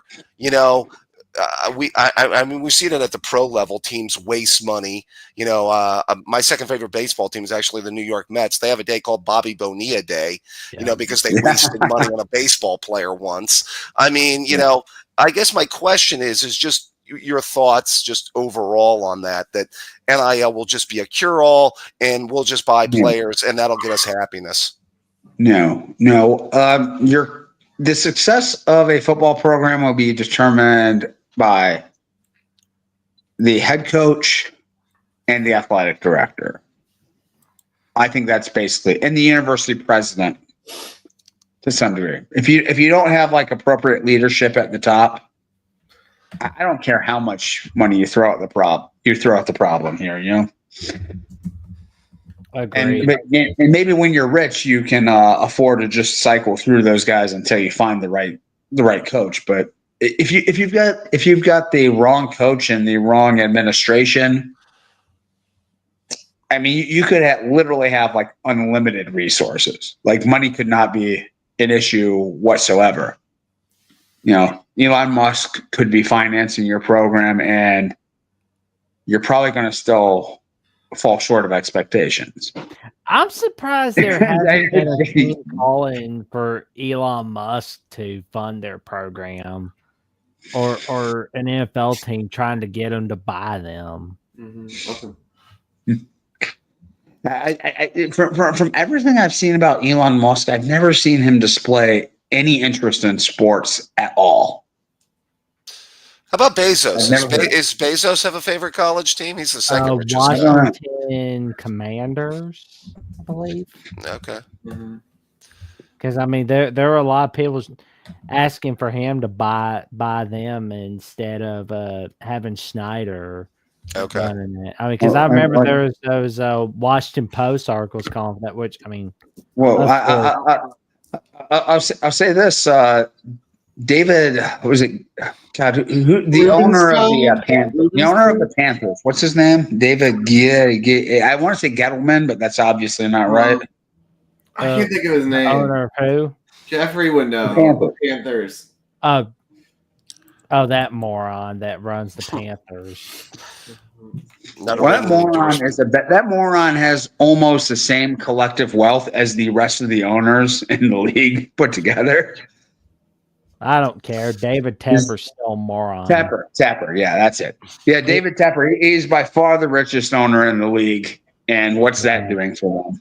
Right. No, he should just do everybody a favor and quit. He should just leave the ownership, give it to somebody else who would love to have a football team and cares about the game of pro football. But Tapper, I mean, just go away, David Tapper. You suck. Yeah, You're ruining Bryce Young. Mm-hmm. Well, Bryce played today, Jackson. He's playing better. Oh, yeah, he's Bryce playing could be a really Pro well Bowler now. next year. Actually. I know. Bryce It was a shame that the owner forced him on a coach who didn't want him, Yeah. Yeah. and then that led to his struggles his first year and a half in the league. But, I'm really, really happy because he seems like an outstanding human, like just a great guy. So I'm happy to see him finding success finally. Jackson, I did want to ask you a question about, because we talk about how strong the collectives are in like the Big Ten area. And then you were talking last time, Jeffrey had mentioned how some of the poorer areas of the South don't have the money or don't have the resources and all that. We were talking about that on the Alabama call-in show. Have you listed the strongest collectives in the SEC? I'm not aware of who has the strongest or who amongst SEC schools. That is a good question. I haven't really thought about that, but I'll. I mean, it's something to put out there. I mean, because that's what everybody's going to be looking at right now. It's got to be Texas. I mean, it's got to be Texas. Texas or Texas A&M? I would think A&M might have bigger collectives. I don't know. Well, A&M's got a lot more of that oil money than Texas does. Texas, the university's more tied up in like tech than. Well, I'm looking at this thing for Pete Nakos on 3. Mm-hmm. Believe it or not, Tennessee has the second best from Spire Sports Groups. Oh. Wow. I would not have guessed that they were that high. I mean, A&M does sound right. I mean, Tennessee does have a no state taxes. They are one of the few states that have that. Texas has that as well. Yeah. Florida and Nevada have that, I believe, as well. Yeah. No state income taxes. They tax you in plenty of other ways. So the Grove Collective at Ole Miss is number 6. Missouri has Every True Tiger at 10. Texas A&M is 11. Oh, the Yay Alabama Fund is 12, which, I mean, that doesn't surprise me. We're below the Texas schools. Let me ask you, how long, let me put this out there for the Lane train. Is he at Ole Miss 3 years from now? I would say no. I would have said definitely no, but now that I just No. think he could stay. I would say there's like a 47% chance. It could go either way. Okay. I think on it, I think he's staying there for good. Really? I think so, because I don't think he wants that pressure that he had from USC. I mean, he's not going to get fired for not having a natty at Ole Miss. I mean, That's right. everybody's going to cheer for him for having a 10-win season. I mean, everybody's going to get in line to cheer from there. I'll just forever be amused by how silent he went about on Twitter about 8:20 on December 20th. He was shooting his mouth off quite a bit about the SEC there for a period of time, wasn't he? I mean, that whole day he was just absolutely embarrassing. Like the SMU and whoever else played that day, Indiana and Clemson. Yeah, people talk about just dancing on their graves the whole time.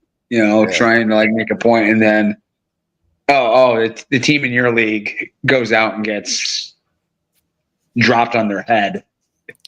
Yeah, people talk about Signetti having diarrhea of the mouth. I think Lane could. It might be up there with him from time to time. Oh yeah, absolutely. Well, at least Signetti has an excuse. He has to have that in Indiana.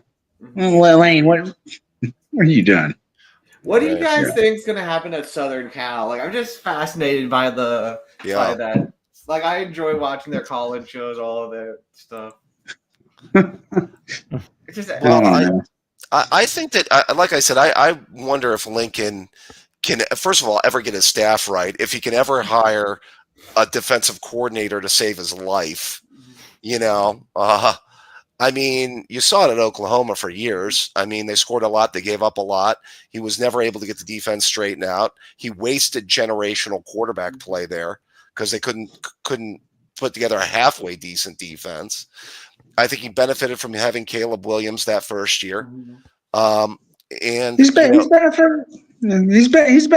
from that his entire coaching career. Right, which makes me wonder: is he just a glorified offensive coordinator? Lynn showed me something this year. They're the coordinator, but their O line still extremely suspect. Yeah, that's true. Extremely suspect offensive line play. And by the way, look at how they're recruiting. If you want to pull up their recruiting, it's pretty sickening, and it's not good, especially in one of the 3 to 4 best states in the country to recruit talent from. Mm-hmm. And we were talking about fertile recruiting grounds. Yeah, the LA area. Yeah, so many guys come from that. I mean, that's one of the most densely populated areas in the country. And they've got really good programs out there, and they've got they got private tutors and stuff. Private coaches. See, the tough thing with him is they've got so much money invested in him, though. I mean, they gave him basically like the castle there, at Southern Cal, and who knows? I from what I understand, they had a little bit of a younger team this year, so we'll see. Yeah, we'll see. We'll see. I mean, their best alignment just hit the portal, so. Well, on the bright side, 2025 looks like it could be an easier schedule. Right. I do think in the next year or two he better get them at least into the 12-team playoff. Oh yeah. No, I mean it's. I think the pressure cooker is going to be on him next season. I could if they have anything close, if they go 8-4 next season, I could see them letting him go. Wow.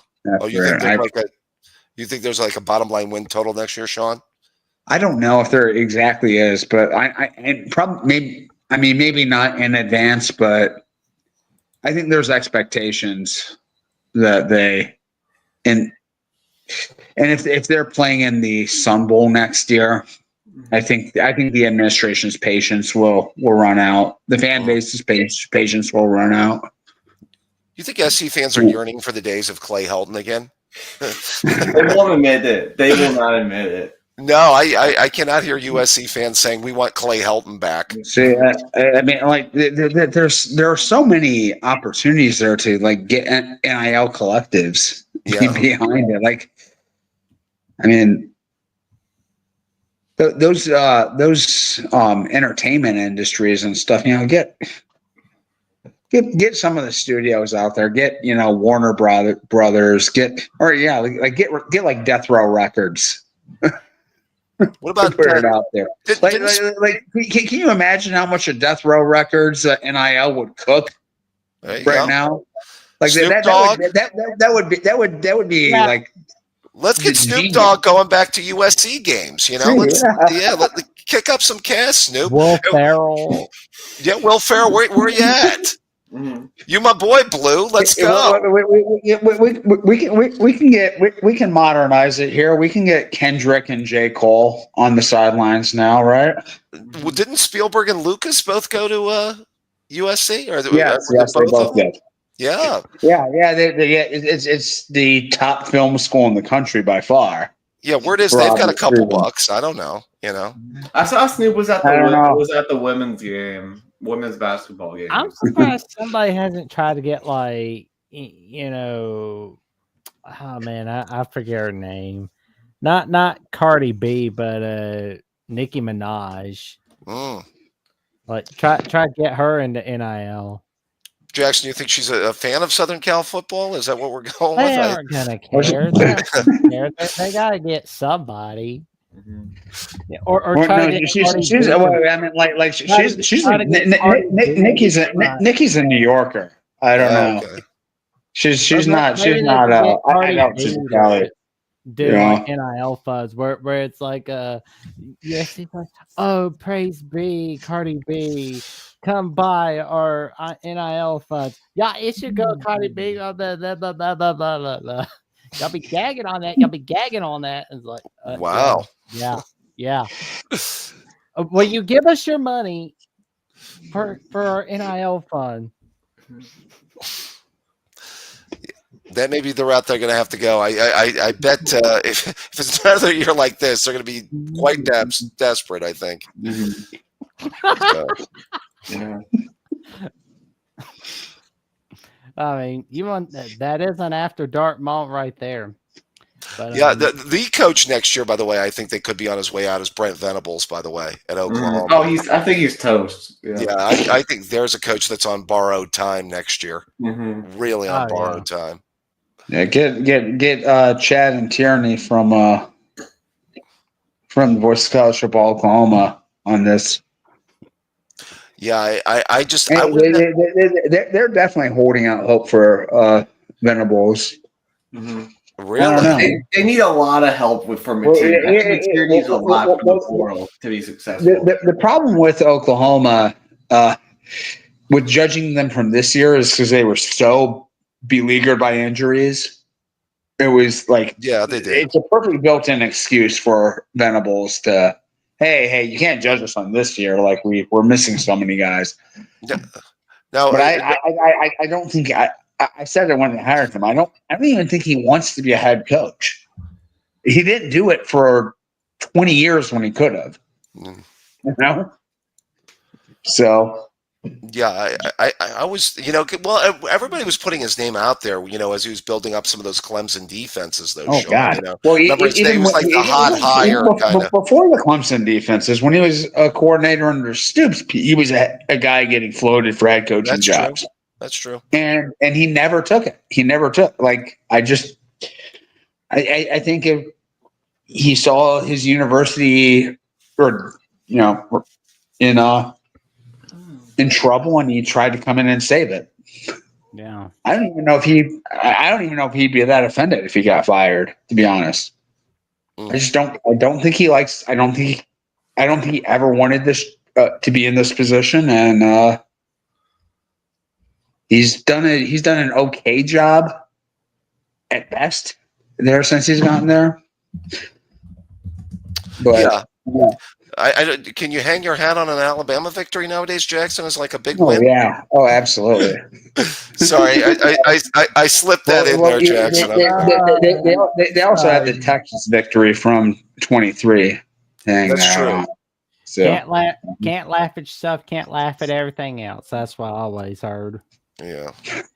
But let's get to a little bit about the semifinals. What do you guys think about Ohio State, Texas? Sean, we'll start with you. You know, the harder people keep glazing Ohio State, the more nervous I get. I mean, like they are receiving, more praise than Sabrina Carpenter right now. It I'm is. working late, but I'm a singer. The No, only thing I know about Sabrina I Carpenter mean, like was she was on this Coleman team, Football. this team, the first two games had just an edge Yeah. that was palpable, Yeah. and now to have 10 days to bask in the glory of the best half of football probably most Buckeyes have seen in their entire life. I mean, I think this is a very mature team. I trust them generally, but that fear is going to be in the back of my head. Like, are they watching YouTube clips of them demolishing Oregon? Are they going on Twitter and hearing everyone say they're going to be the national champions? Are they looking at Vegas making them minus money to win a title? I can't imagine that has zero impact. And Yeah. it would be hard for me to imagine them coming into this game against Texas where almost no respected analyst is going to pick against them. Almost no, casual viewer is going to pick. Nobody is picking against them to win this game. Nobody. And Texas is a damn good football team. Texas does not have any identifiable clear weakness that I can see. They may not be that great at anything, but they're this is a very formidable opponent that they need their full focus on to win. And I'm a little nervous about it. I am too. I do think that Texas may come up with an interesting. I'm interested to see what defensive game plan Texas comes up with. Really, the two things that I'm interested in this game from their perspective is what kind of a defensive game plan they come up with. Do they do things to get to Will Howard? Do they try to double Jeremiah Smith? You would think they would have to, maybe shade a safety his way. Their secondary is pretty solid, but I just don't think there are many corners. I don't think there's a corner in college football that can man up against him. But I would expect him to, maybe try to give him extra attention and maybe force Ohio State to go to their other targets. The good news for the Buckeyes is they have an option B and an option C in the passing game if they have to. Also, would be interested to see if they kind of get after the Buckeyes at the line of scrimmage, come with some different blitzes to get up into Will Howard's face to try and generate a pass rush. And then the other big thing for me in this game is what I talked about earlier, Ewers' consistency. Can he be solid throwing the football down the field? So, because I think he's going to have to hit some throws and make some plays. And I just haven't seen the consistency the entire year from him. So, those are the things that stick out. But I agree with Sean, the sharpness of the team, because the game against Tennessee, they had a right to be aggressive after the last game. The game against Oregon, they wanted to come out and be aggressive after losing that tough one in Eugene Autzen Stadium to Oregon. So there was a reason for them to come out with that aggressive, that edge to them in those two games. Where's the edge in this game playing a Texas team that, again, you're heavily favored again? The Saban line keeps coming about. The rat poison is out there, Jackson, where, you tell the players how great they are and you're kind of worried about how they're going to perform. Sean's point's absolutely right. But, I think early in the game will tell a lot, first quarter. I'll keep it a buck. They don't need an edge. So. Look, I'm going to tell you right now, Ohio State's going to win the national title, Wow. in my opinion. I just think, look, when you look at the rest of the field, we could go through it all. They're just not playing – maybe Notre Dame. Maybe Notre Dame's the closest thing. But overall, they're just not playing high-level football, elite football to me. Texas looks like they got leaks everywhere, and like they look like a ship that just got leaks everywhere, and they're just trying to plug them up. They're constantly trying to plug them up, especially on offense.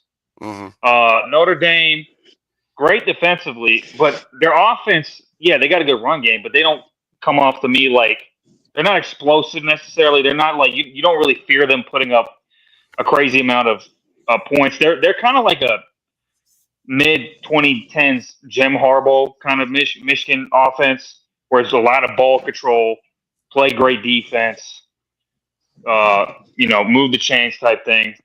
I just think Ohio State, they're playing at a level clearly above these teams. And there's really not an elite team left for them to play. That's true. So, I mean, like, if you're a betting man, it saves money, if you ask me. Well, but we've seen this. Would you bet Ohio State at -110 right now? I would, yeah. Yeah. Yeah, I'm not going anywhere. There's not an elite team left in the field.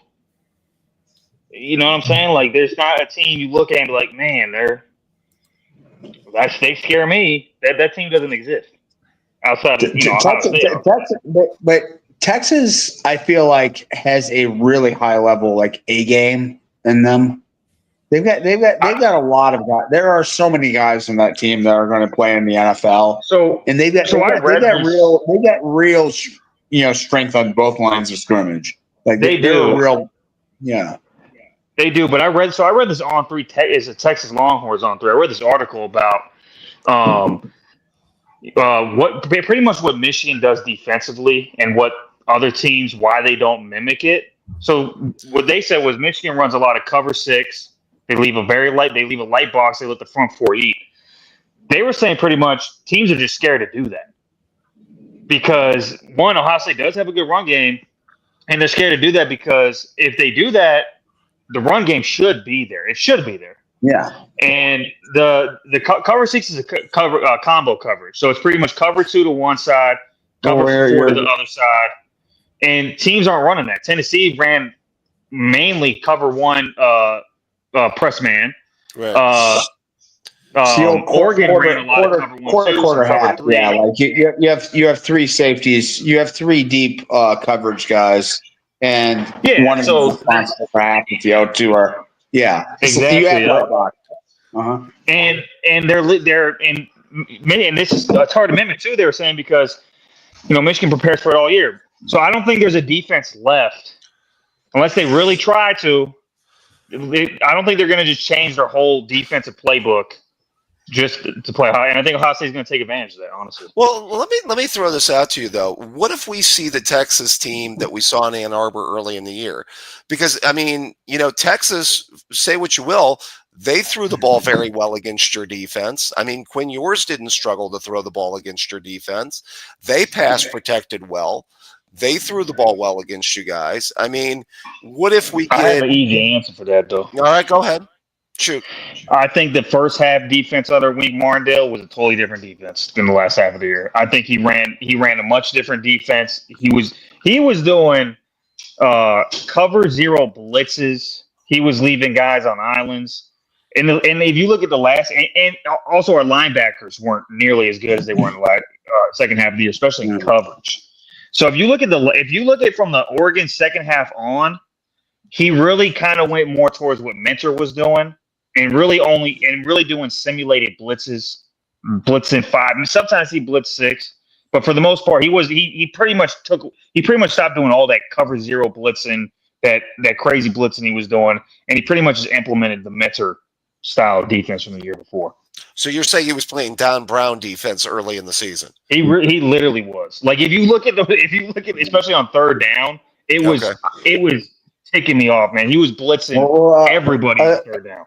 I'll say this as someone who watched basically every Michigan game. It was like if the quarterback got more than 3 seconds to throw, they were getting 15 yards, like at will, early in the season. Yeah. No matter who they were playing. They could have been playing Arkansas State. I mean, like occasionally that defense would the defensive line would wreck a game. Yeah. Yeah, but I will say that I think that the thing that happened in the game was it was kind of the perfect storm of missed field goals, bad quarterback play, along with bad play calling. I still will stipulate because there's no way you should run the ball up the middle that many times. You just shouldn't. No, I mean, if you noticed against Oregon, what's that? I agree, but here's the thing, guys. They threw the ball 33 times. No, I agree. It's not like they just ran the ball over and over. And also, it's what people don't realize is this cover 6 that Michigan runs, and they really only do it versus Ohio State. They blitz the least versus Ohio State versus any, and this has been going on 4 years. Right. They literally trust their front four. They might blitz a 5th guy. They might blitz one other guy. But for the most part, it's literally cover 4, cover 3, and a lot of cover 6. And they do a lot of pre-snap. They give you one look pre-snap, one look. It's it's the most NFL style you'll see. And it confuses the quarterback. This is 4 quarterbacks we've seen where they just are confused when they drop back. Yeah, and a big part of Go ahead. No, I was just going to say it's also just stupid situational football, though. I don't think you throw an out pass inside the 3-yard line. I think it's scary to throw an out near the 50-yard line. I don't think you throw an out near. I agree with that, which was a stupid play call. So that's back to stupidity. I think if you looked at a majority of Ohio State running plays, they weren't on the perimeter; they were on the interior, which I think is stupidity. I think that if you take a look at Trey Henderson, why that is, though, right? Well, no, just real quick, let me tie up my point. I will just say there's no coincidence that a majority of Trey Henderson's best runs always is when he gets outside the tackle. It's always on the perimeter. It's never in between the tackles. A majority of his best runs are when he gets outside. And if you go back and you take a look at that game, the 2 best runs they had were on the perimeter. They ran a speed option where Will Howard ran a pitch to Junkins where he got to the perimeter, got about 15 yards. And the end around that they ran when they brought Devin Brown in the game was also when they got Junkins to the perimeter of the defense. So some of this was just bad play calling and bad ways to utilize your backs as well. Not just the fact that, they could have thrown the ball maybe a little bit more too. There were other things there with the game plan that I thought was bad. Yeah, I mean, look, they threw the ball 33 times. I don't think they could have thrown it anymore. Right, that's why I agree to an extent. I agree to an extent about running it up the middle. Yeah, I agree to an extent running up the middle, but that's what, if you look at what the defense they were running, that's what you would want to do. There was 4 down linemen. A lot of times it was 1 linebacker in the middle. Those are the numbers you do to run zone, run stretch, whatever, up the middle.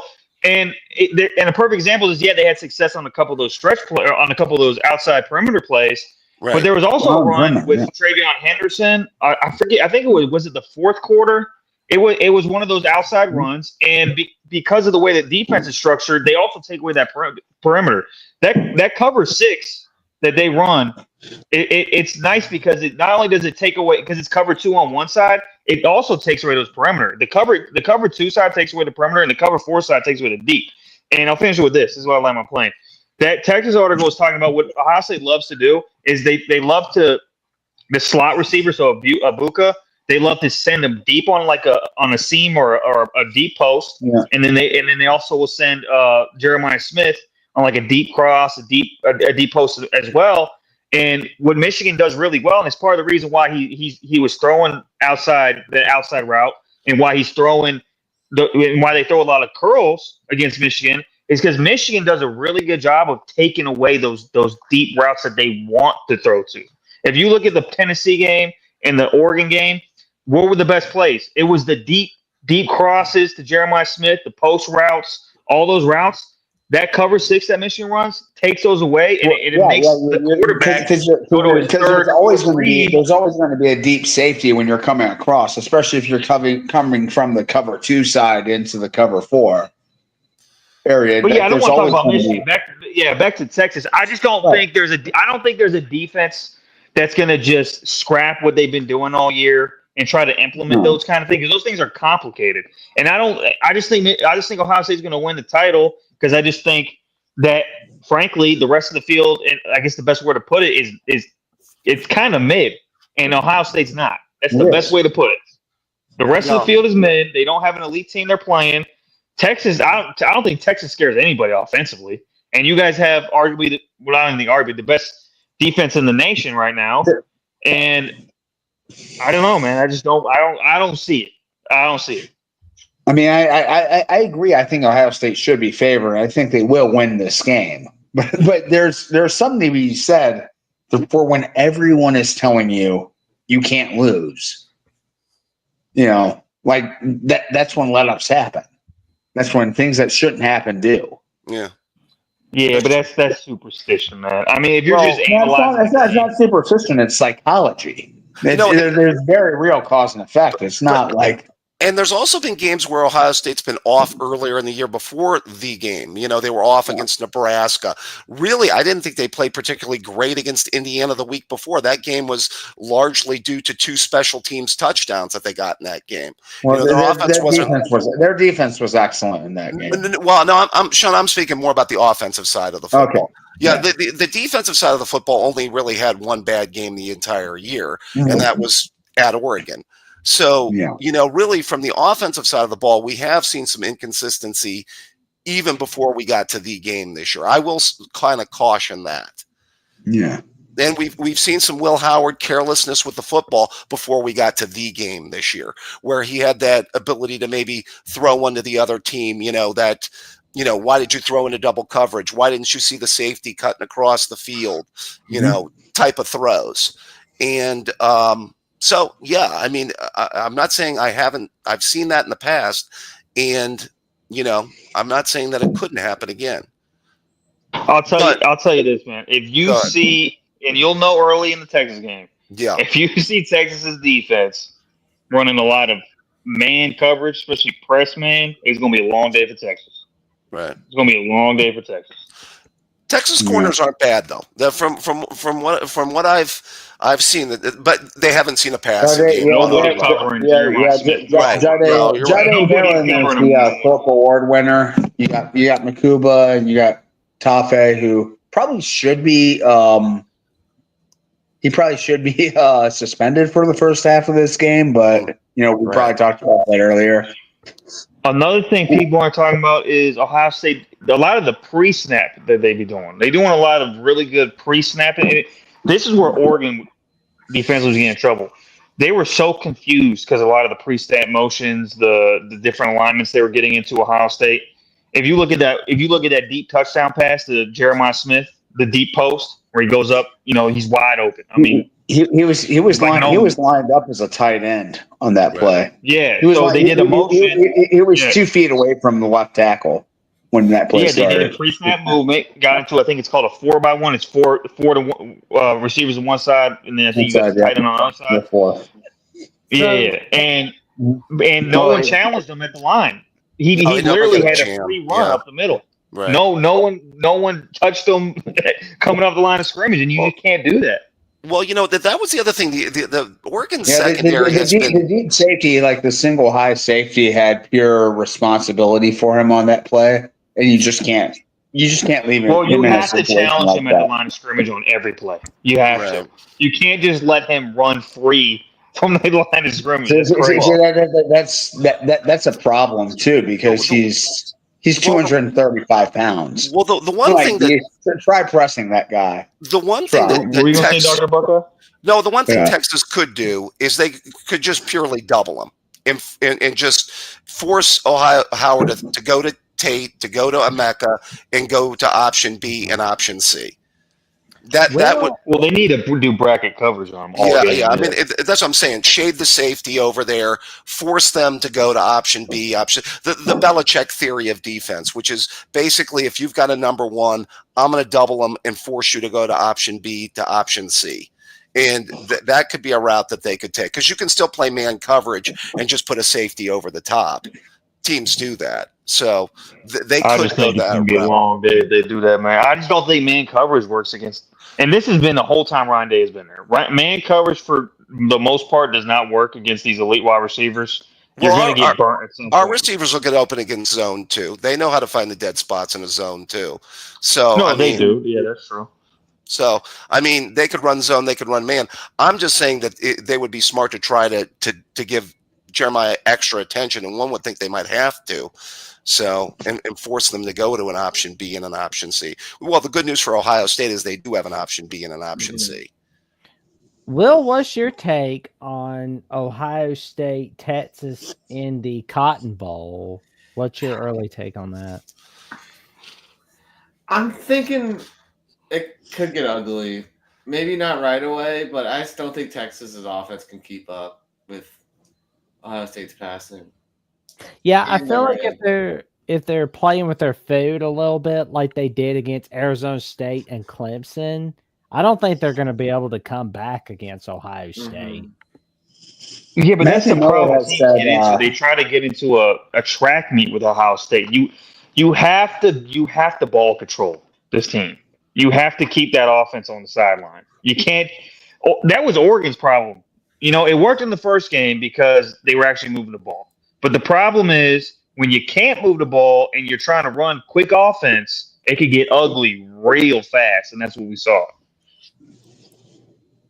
Yeah, Matthew Miller from the Voice of College Football Texas channel has pointed this out all year, that Texas has a tendency to let down in the middle of games against inferior competition. Well, really, regardless of who they're playing, they don't have that killer instinct. Like, they don't put teams away. Well, I will say Texas's running game has looked good at times, to go along the lines of the ball control theory that you were talking about. They ran the ball well, actually, in Ann Arbor earlier in the year. I thought they ran the ball well against you guys. And there's been games where they've run the ball well. Now, it was against Clemson in the first playoff game, but I know it's Clemson. So, I mean, whatever you want to do with that. But there have been times this year, and their offensive line, I think, has a couple highly rated NFL guys. Correct me if I'm wrong, Sean. Isn't there one tackle supposed to be high? Yes. You got draft. Yeah, you got Kelvin Banks, a left tackle, who's probably going to be a top 10-ish pick. And Cameron Williams, the right tackle. I'll tell you what, though, he's that first rounder more than likely, and but. Yeah, so interesting, and it'll be an interesting game. Texas runs a ton of outside zone, which relies on a lot on the offensive tackles, setting the edge and beating it. And he's going to be going up against JTT and Sawyer, who are maybe the two best ends in the country at setting the edge in the run game. Yeah. Like they just don't allow offensive linemen to get leverage on them. But these are, so it'll be strength on strength with Texas's running game. So who knows how that's going to turn out? Like that's an entertaining match to watch. Well, that's why the best style of offense to run against Ohio State is pro style, not spreader. Not spreader, because gap scheme. If you look, Noel's defense is literally built to stop spread teams. It's perfect for against. But if you could run a lot of gap schemes, counters, pulls, things like that, and I'm not even saying those work amazingly well. They just work better than the zone stuff for the most part. But we'll see, man. I think the game's going to be over at halftime. That's my opinion. Could be. Did you guys want to get to Penn State, Notre Dame? Absolutely. Let's start with Will. I feel like we should take care of Penn State. Like, if we took, I mean, I do think they're a bit better than Georgia in terms of their offense, but I don't know. I just feel like the Irish, like, it's not like it's a team of destiny, but I do feel like the defense will be able to just snuff out what Penn State does. Similar to, I feel like they'll run a similar scheme to what you guys did at Ohio. I mean, I know our players aren't quite as good, but that's just what I've been reading on Twitter. I don't know. I feel like it'll be a close one. I'll go 20-17. Okay. Sean, do you want to go? You want me to, or? No, I'll give my thoughts just a quick second. I don't know. It's hard to say too much about Penn State, given we saw SMU just give the game away against them in the first game. I mean, it's been a really cushy ride for Penn State to this point, but I still believe they're a good team. I just don't know if expected they're. them to do more against Boise. That's why I'm. Yeah, I mean it's a nice setup for Notre Dame. I expect Notre Dame to win, but like I said, I think you were spot on with your take. I think it's going to be, a really competitive game throughout. I think both teams are going to, run into a brick wall a lot in this game. But Notre Dame has a little bit more explosiveness to them than Penn State does, and I think a big player or two is going to be the difference in the game. I expect Notre Dame to win a tight one. Yeah. I'll just want to say I do think, and I actually heard something I want to chime in with this game today from a report from James Franklin that Abdul Carter is looking good to play, which I think is a guy that can move the needle in this game. I mean, obviously the guy's going to be a top 5 pick in the NFL draft. So, they got 2 good edge guys. Dennis Sutton on the other side's a really good player too. I will say, I think Penn State's just going to sell out to try and stop the run. Even if they have to bring their safeties down, they're going to do everything they can to make Riley Leonard complete some passes. I really do. And it's going to be interesting to see how Notre Dame's game plan is. Are they just going to come out and try and pound the rock, or will they maybe try to throw the ball on first down a little bit to loosen up that defense so they can run the football, maybe open up some run lanes, maybe let Riley Leonard use his legs a little bit in this game, which I think probably would be helpful. Because I think the weakness of Penn State's defense is their pass defense. I don't think this is as good a defense as they've had the last couple years. I think you can get after their secondary a little bit. Now, teams have run the ball on them. USC ran the ball on them earlier in the year. We ran the ball on them pretty well up in Happy Valley. Some other Oregon had a big day in the Big Ten title game running the ball on them. So you can do it, but those teams also had at least the threat of the pass. So that's the one thing. I will say, I have to throw this out there. I've been a Drew Aller defender, and I must say of him, mainly because I think he's only got one good guy to throw the football to. Now, he's a pretty good guy to throw the football to, but I think he's got, and I'm being generous with the word pedestrian at wide receiver, very, very pedestrian wide receivers. And I know he can be inconsistent at times. I thought he got off to a hot start against Boise and then kind of cooled off a little bit. But I think that he might be able to give them just enough in the passing game, especially if Carter plays, for Penn State to pull out a close one here. I'm going to go 21-17 Penn State. Sorry, Will. We'll see. Yeah. I still don't know how good Penn State really is now. This late into the season, we don't really know. So okay. No, they still don't have it's amazing. They're in the semifinals, and what's their best win this year? True. Illinois still. Still might be Illinois. You're right. Well, it might be. Well, that Illinois really got better after the Citrus Bowl. Indeed. Yeah, so here's what I think about this game. First of all, to me, this is the hardest game to predict of the playoffs so far, in my opinion. It just is to me. And I'm going Penn State. I'm going Penn State as well. And I say that saying I have no idea who's going to actually win. I'm just picking Penn State. I think this game can go so many different ways. If Notre Dame finds a run game, which against this Penn State defense, you can do that. And Dr. Buckeye has a great point, though, because you remember Penn State sold out to stop Ashton Jeanty. Yeah. That's what they did, and it worked. Now, that's not Notre Dame's offensive line. That's not Notre Dame's running backs. Right. So we'll see, and we'll see if Notre Dame play actions it. If you're going to sell out to stop the run, are they going to play action? Is the play action going to work? Right. So we'll see. Notre Dame definitely has the better defense. I think Penn State clearly has the better quarterback, especially passing-wise. I think I'm going to go Penn State.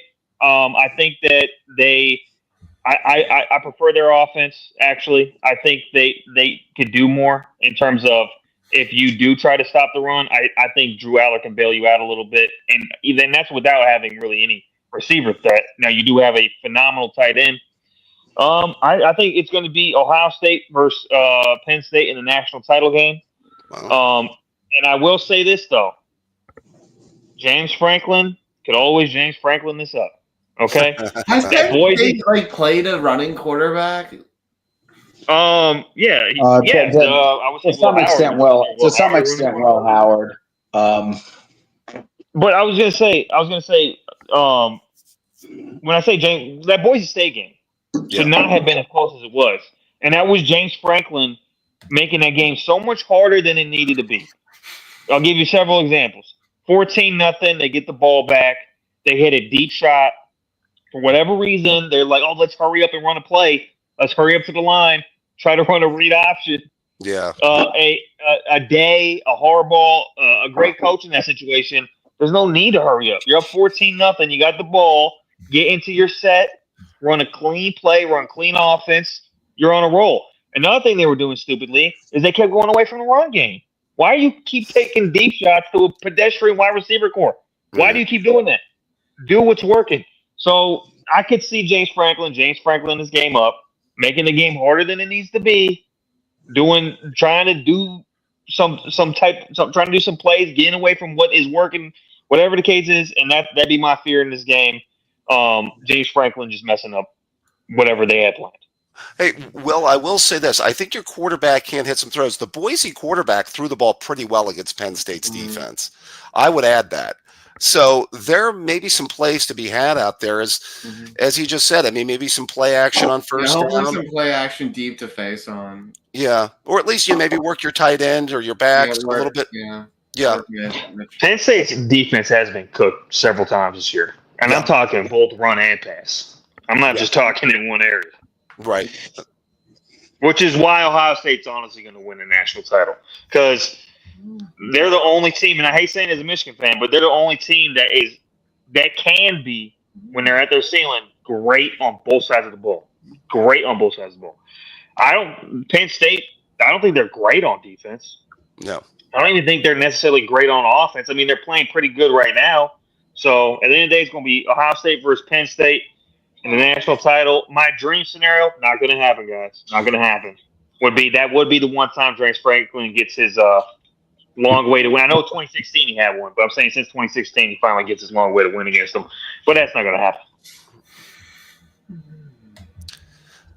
Yeah, well, where is the title game this year? We're not going to have a monsoon. Georgia. Yeah, it's in Georgia. Yeah. Oh yeah, so weather won't be a factor at all in that one. So no repeat of 2016. No. Yeah, I think it's going to be interesting. I think that I do think Penn State in Notre Dame's a close one, though. I think that comes down late to the fourth quarter, though. Yeah, Texas, Ohio State, you probably tell a lot in the early part of the game whether it's even going to be competitive. I think both teams come out. Yeah, I think the worst matchups offensively for Ohio State would be Penn State and Notre Dame, because they do run more pro style stuff. You know what I'm saying? More gap schemes and things like that. Play actions. They do a lot more sets. It's not just spread formations the whole game. Yeah, so I mean, but that doesn't. I mean, Ohio State's gonna win it, but I'm just saying, if you're gonna look for things, that'd be one. Texas has a lot of guys in offense that will play in the NFL, probably more than Notre Dame or Penn State do. So I swear, I do keep on getting more impressed with Allen and Singleton. They are a great combination. They're really good.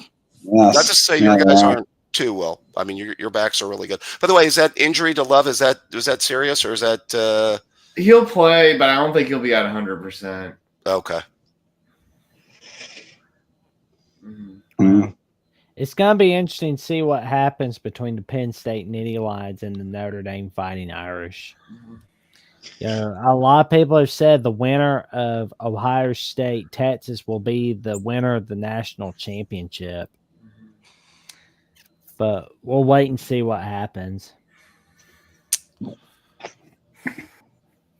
I'm thinking for Notre Dame, Penn State. I've been looking at the passing game of Notre Dame. it was kind of meh against Georgia, but the defense saved the day. The running game was fantastic.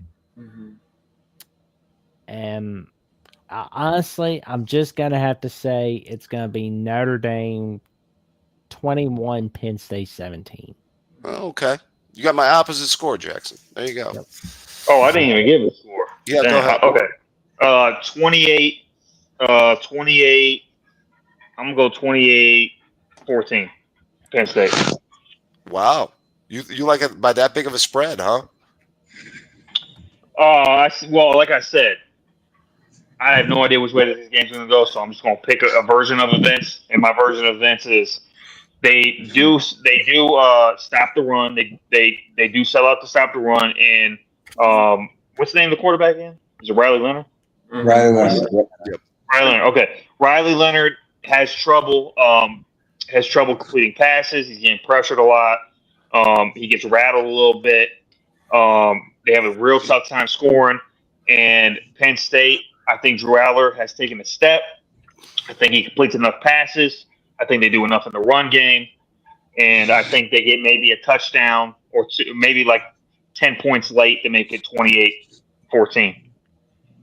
Is Aller coming back next year? We know that, by the way. I thought I heard he was. Well, he has announced that he intends to come back. Okay. So, I mean, that's what I've heard. Yeah, of course. I mean, if he throws for 500 yards the next 2 weeks and then win the title. Yeah, but maybe I have a soft spot for Aller because he's like 20 minutes away from where I live. So yeah, that's you're from that Medina area. Yeah, that area is right, real close to me. So that's. And I would like to note though, in that Penn State Ohio State matchup, that is going to happen. Yes. If you look back at that Penn State Ohio State game, right. I know Ohio State won by 7, but Penn State left a lot of points on the field. They were in the red zone, I believe, 5 times? Sure. Against Ohio State? They were in the red zone, I believe, 5 times, and they only scored points on 2 of those 5 trips. Well, we did throw him a pick 6, and we did have our quarterback fumble at the 1-yard line too. Yes. So, and that's also. Ohio State did have 170-yard edge in offensive production in that game too. So. No, I know. I'm just saying, like, if you win the red zone 5 times and you only come away with, I think it was 2 field goals or something, and you only come away with 2, probably, you left points. Yeah, their offense only got 2 field goals in the game. Right. Huh? Said their offense their defense scored the 1 touchdown that they had. They in got the 2 game. field goals, or they got 1 field goal. 2. They got 2. 13 points. Okay, that's what I'm saying. So they were in the red zone 5 times, and they only kicked 2 field goals.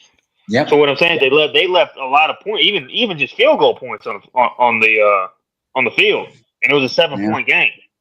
And I believe didn't Ohio State kick a late field goal to win that? No. They ran out the clock. They ran out like the last 6.5 minutes. They got like a goal line stand with about goal 4 line minutes. stand, and then they just held on to the ball the rest of the game. Yeah, that's what I'm saying. That game was close. Now Ohio State's still going to win the national championship. All this crap I'm saying, they're still going to win the national championship. I'm just saying that is intriguing. Mm-hmm. But James Franklin is their head coach, by the way. Yeah. Well, they named the county in Columbus after James Franklin, right? There you go. Yeah. It's Franklin County. Yeah. That's right. Well, gentlemen, anything else we got in the semifinals, or any notes left out, or no? No, that's about all I've got. Well, all right. I'm super excited for it. Well, Christmas time is over, but that doesn't mean shopping time is over. You know what that means? Come on in the top quality shirts for the top merch for the voice of college football, where you can get top-notch keychain, coffee cups, slides, polo shirts. Oh, you get a little can cooler.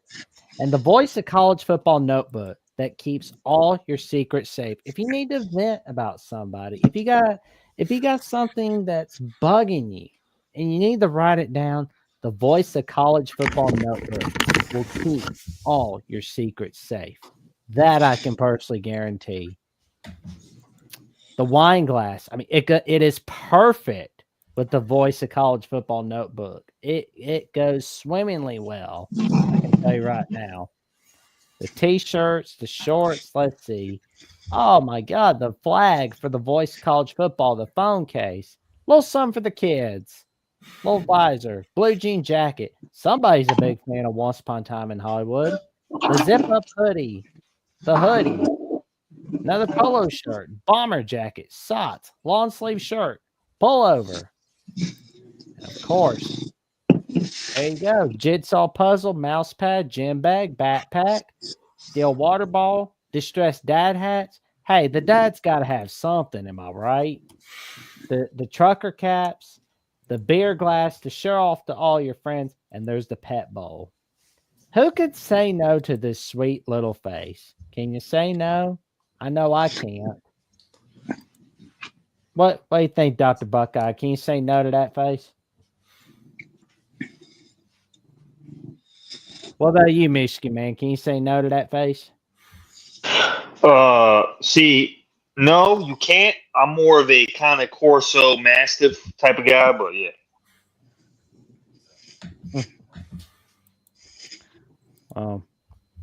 But of course, there's other team merch for the Voice of College Football. Michigan merch. Miami merch. Let's freaking go. USC. Oklahoma. Iowa. Boom.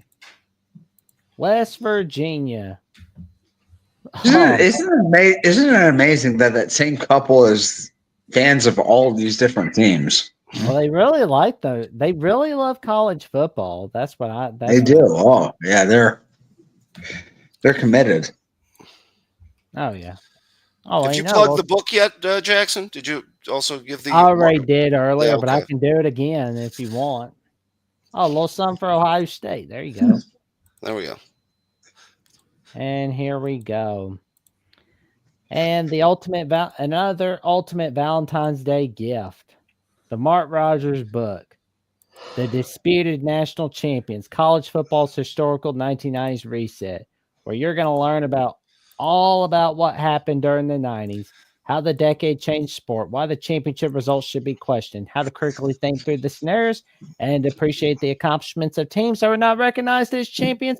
This book provides an in-depth analysis of the changes, controversies, and outcomes that defined the decade of college football. Grab your copy now. Hey, can I just say one thing about that 90s? All three of our teams are represented in that decade in a controversy or kind of a debate. 97, you know about that year, man. And 93, Will, for your Florida State Notre Dame debate. And for us, Sean, actually a debate could have been made in 1996 with Ohio State. Yeah. Oh, absolutely. That was the year that Florida and Florida State played the last game of the regular season, and then I believe they played in the Sugar Bowl. Mm-hmm. Right. Yeah, that was the year of course, we lost to who, but then we're able to beat Jake Plummer in Arizona State in the Rose Bowl. Steve Spurrier should have still sent some flowers to John Cooper that year for helping him win a national title. But I was young, but I'm old enough to remember the pain of that defeat. As once again that year, like 3 touchdown favorites going into the game. Yes, and dropping one to those pesky. There's pesky underdogs in Ann Arbor. Yes. The 95 and 96 games are my first memories. Yes. Unfortunate memories of that game. Oh, terrible. Our friend over here was probably eating it up, so he might not be old enough to remember it. I don't know. I can't tell. I've never seen him, so I have no clue. No, that game honestly this year was very reminiscent. It opened up a lot of trauma for me. Yes.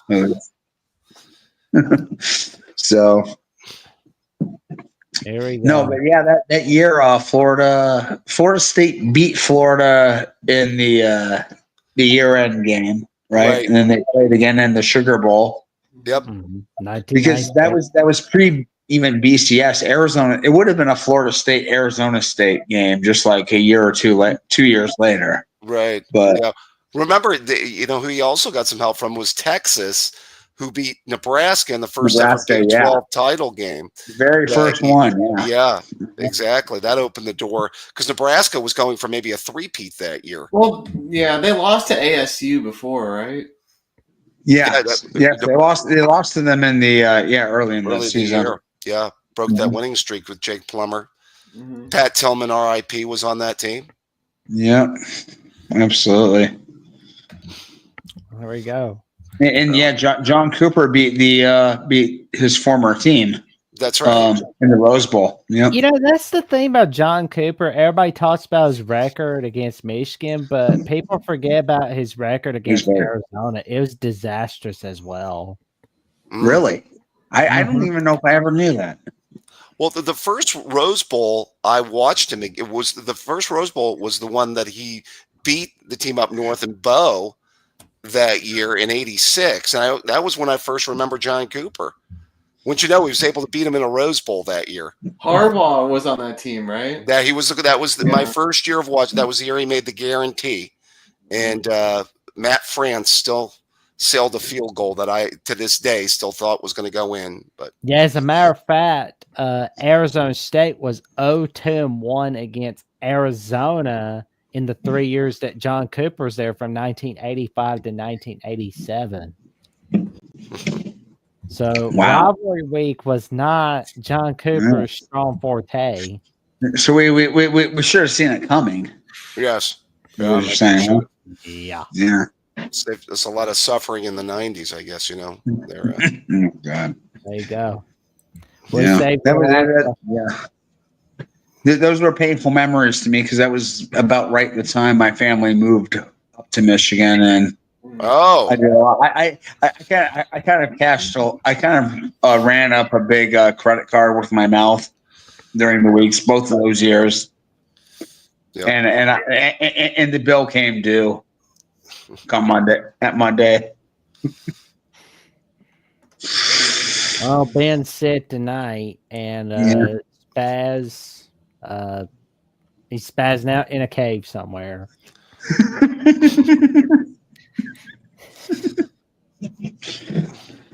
But I'll tell you what's not spazzing out: the Voice of College Football YouTube memberships, where for $2.99 a month, you can become an all-conference member, where you will get member shout-outs, member-only polls, custom emojis to use in the comments and the live chat, and a loyalty badge next to your name. For $4.99, you can get priority replies to Hangouts, to comments, and VIP Hangout session with the man himself, Mark Rogers, by becoming an All-American member. For $9.99 a month, you can become a Heisman member, and in return, you can give out any content requests you want. And you get to be on College Football After Dark every Sunday night right here on The Voice of College Football. Come on in, and you can become a YouTube member by becoming a Heisman member, and boom, you're on CFB After Dark with Ben, myself, and a bunch of rowdy friends.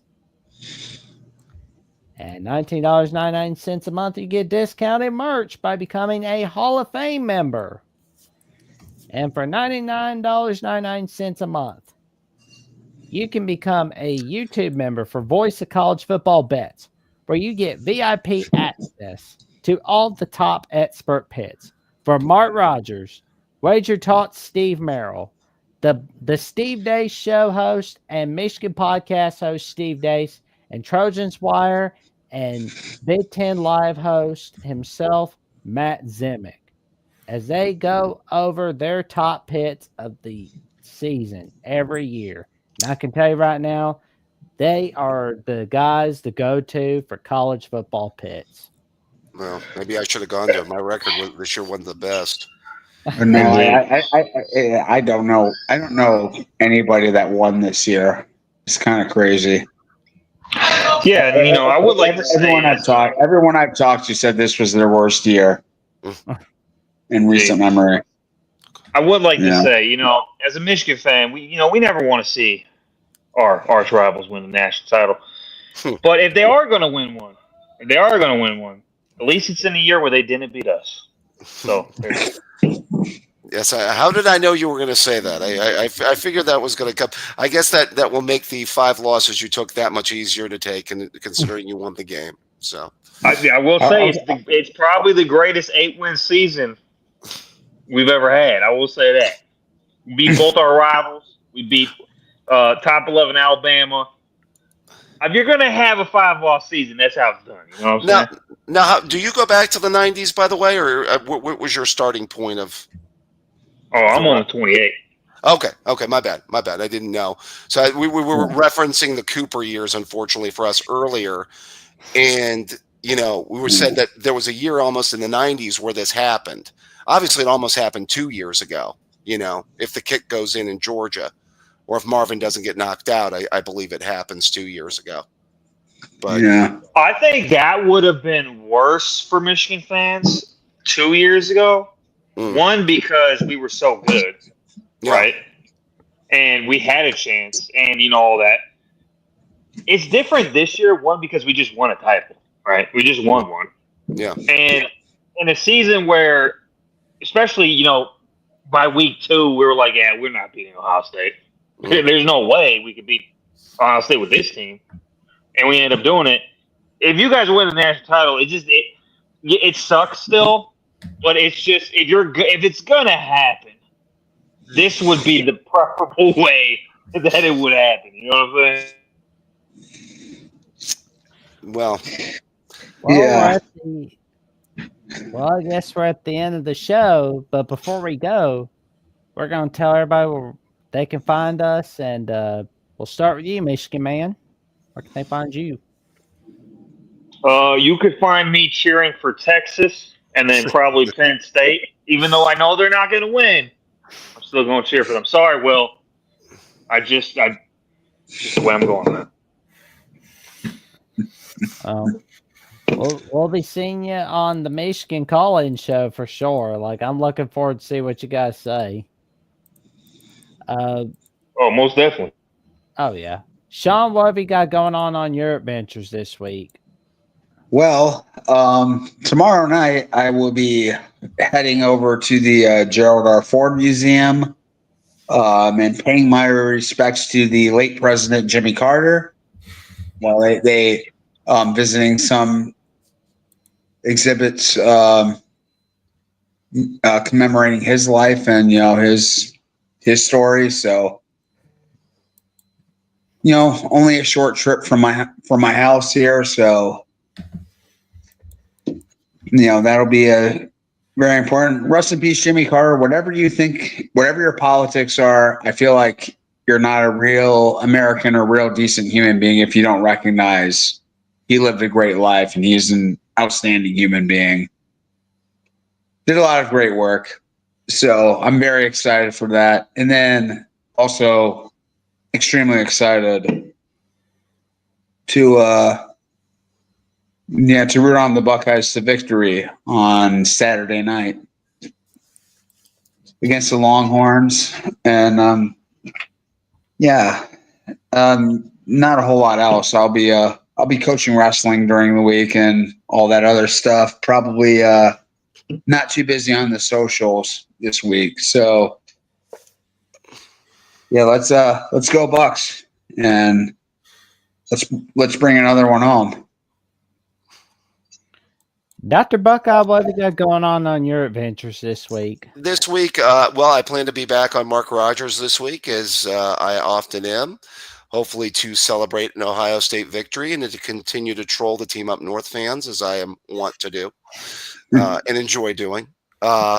I will, by the way, once again, if once we get our national championship, we'll I don't know, maybe I shouldn't say it that way, but I will be happy to go into their chat and into their talk show as I did last year and celebrate. Although will have the scoreboard that they will always throw back to me. But you know what? If I can get a national title, so be it.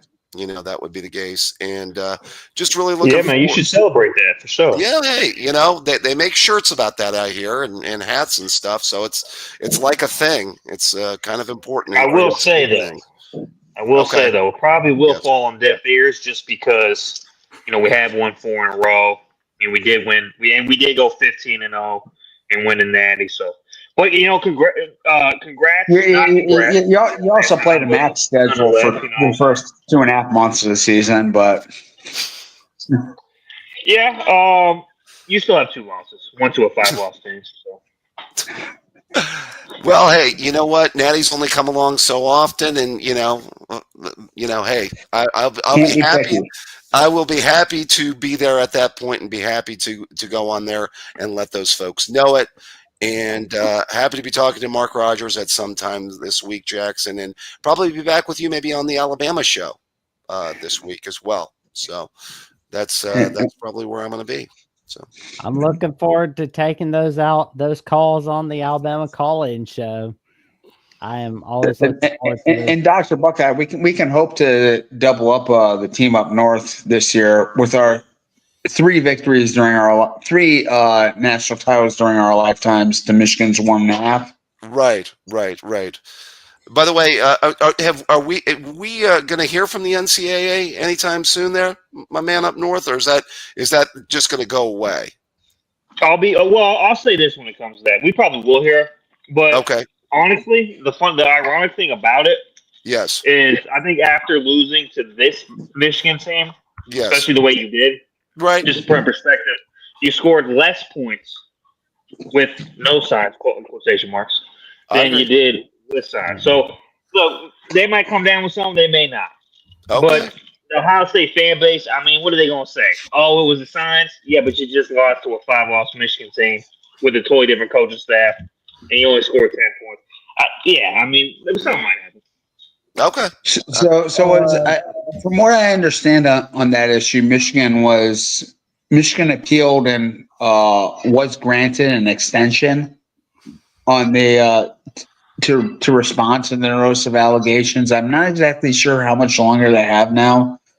I think it's an extra 30 days. 30, 60 days. It's nothing. Well, I mean that would have already.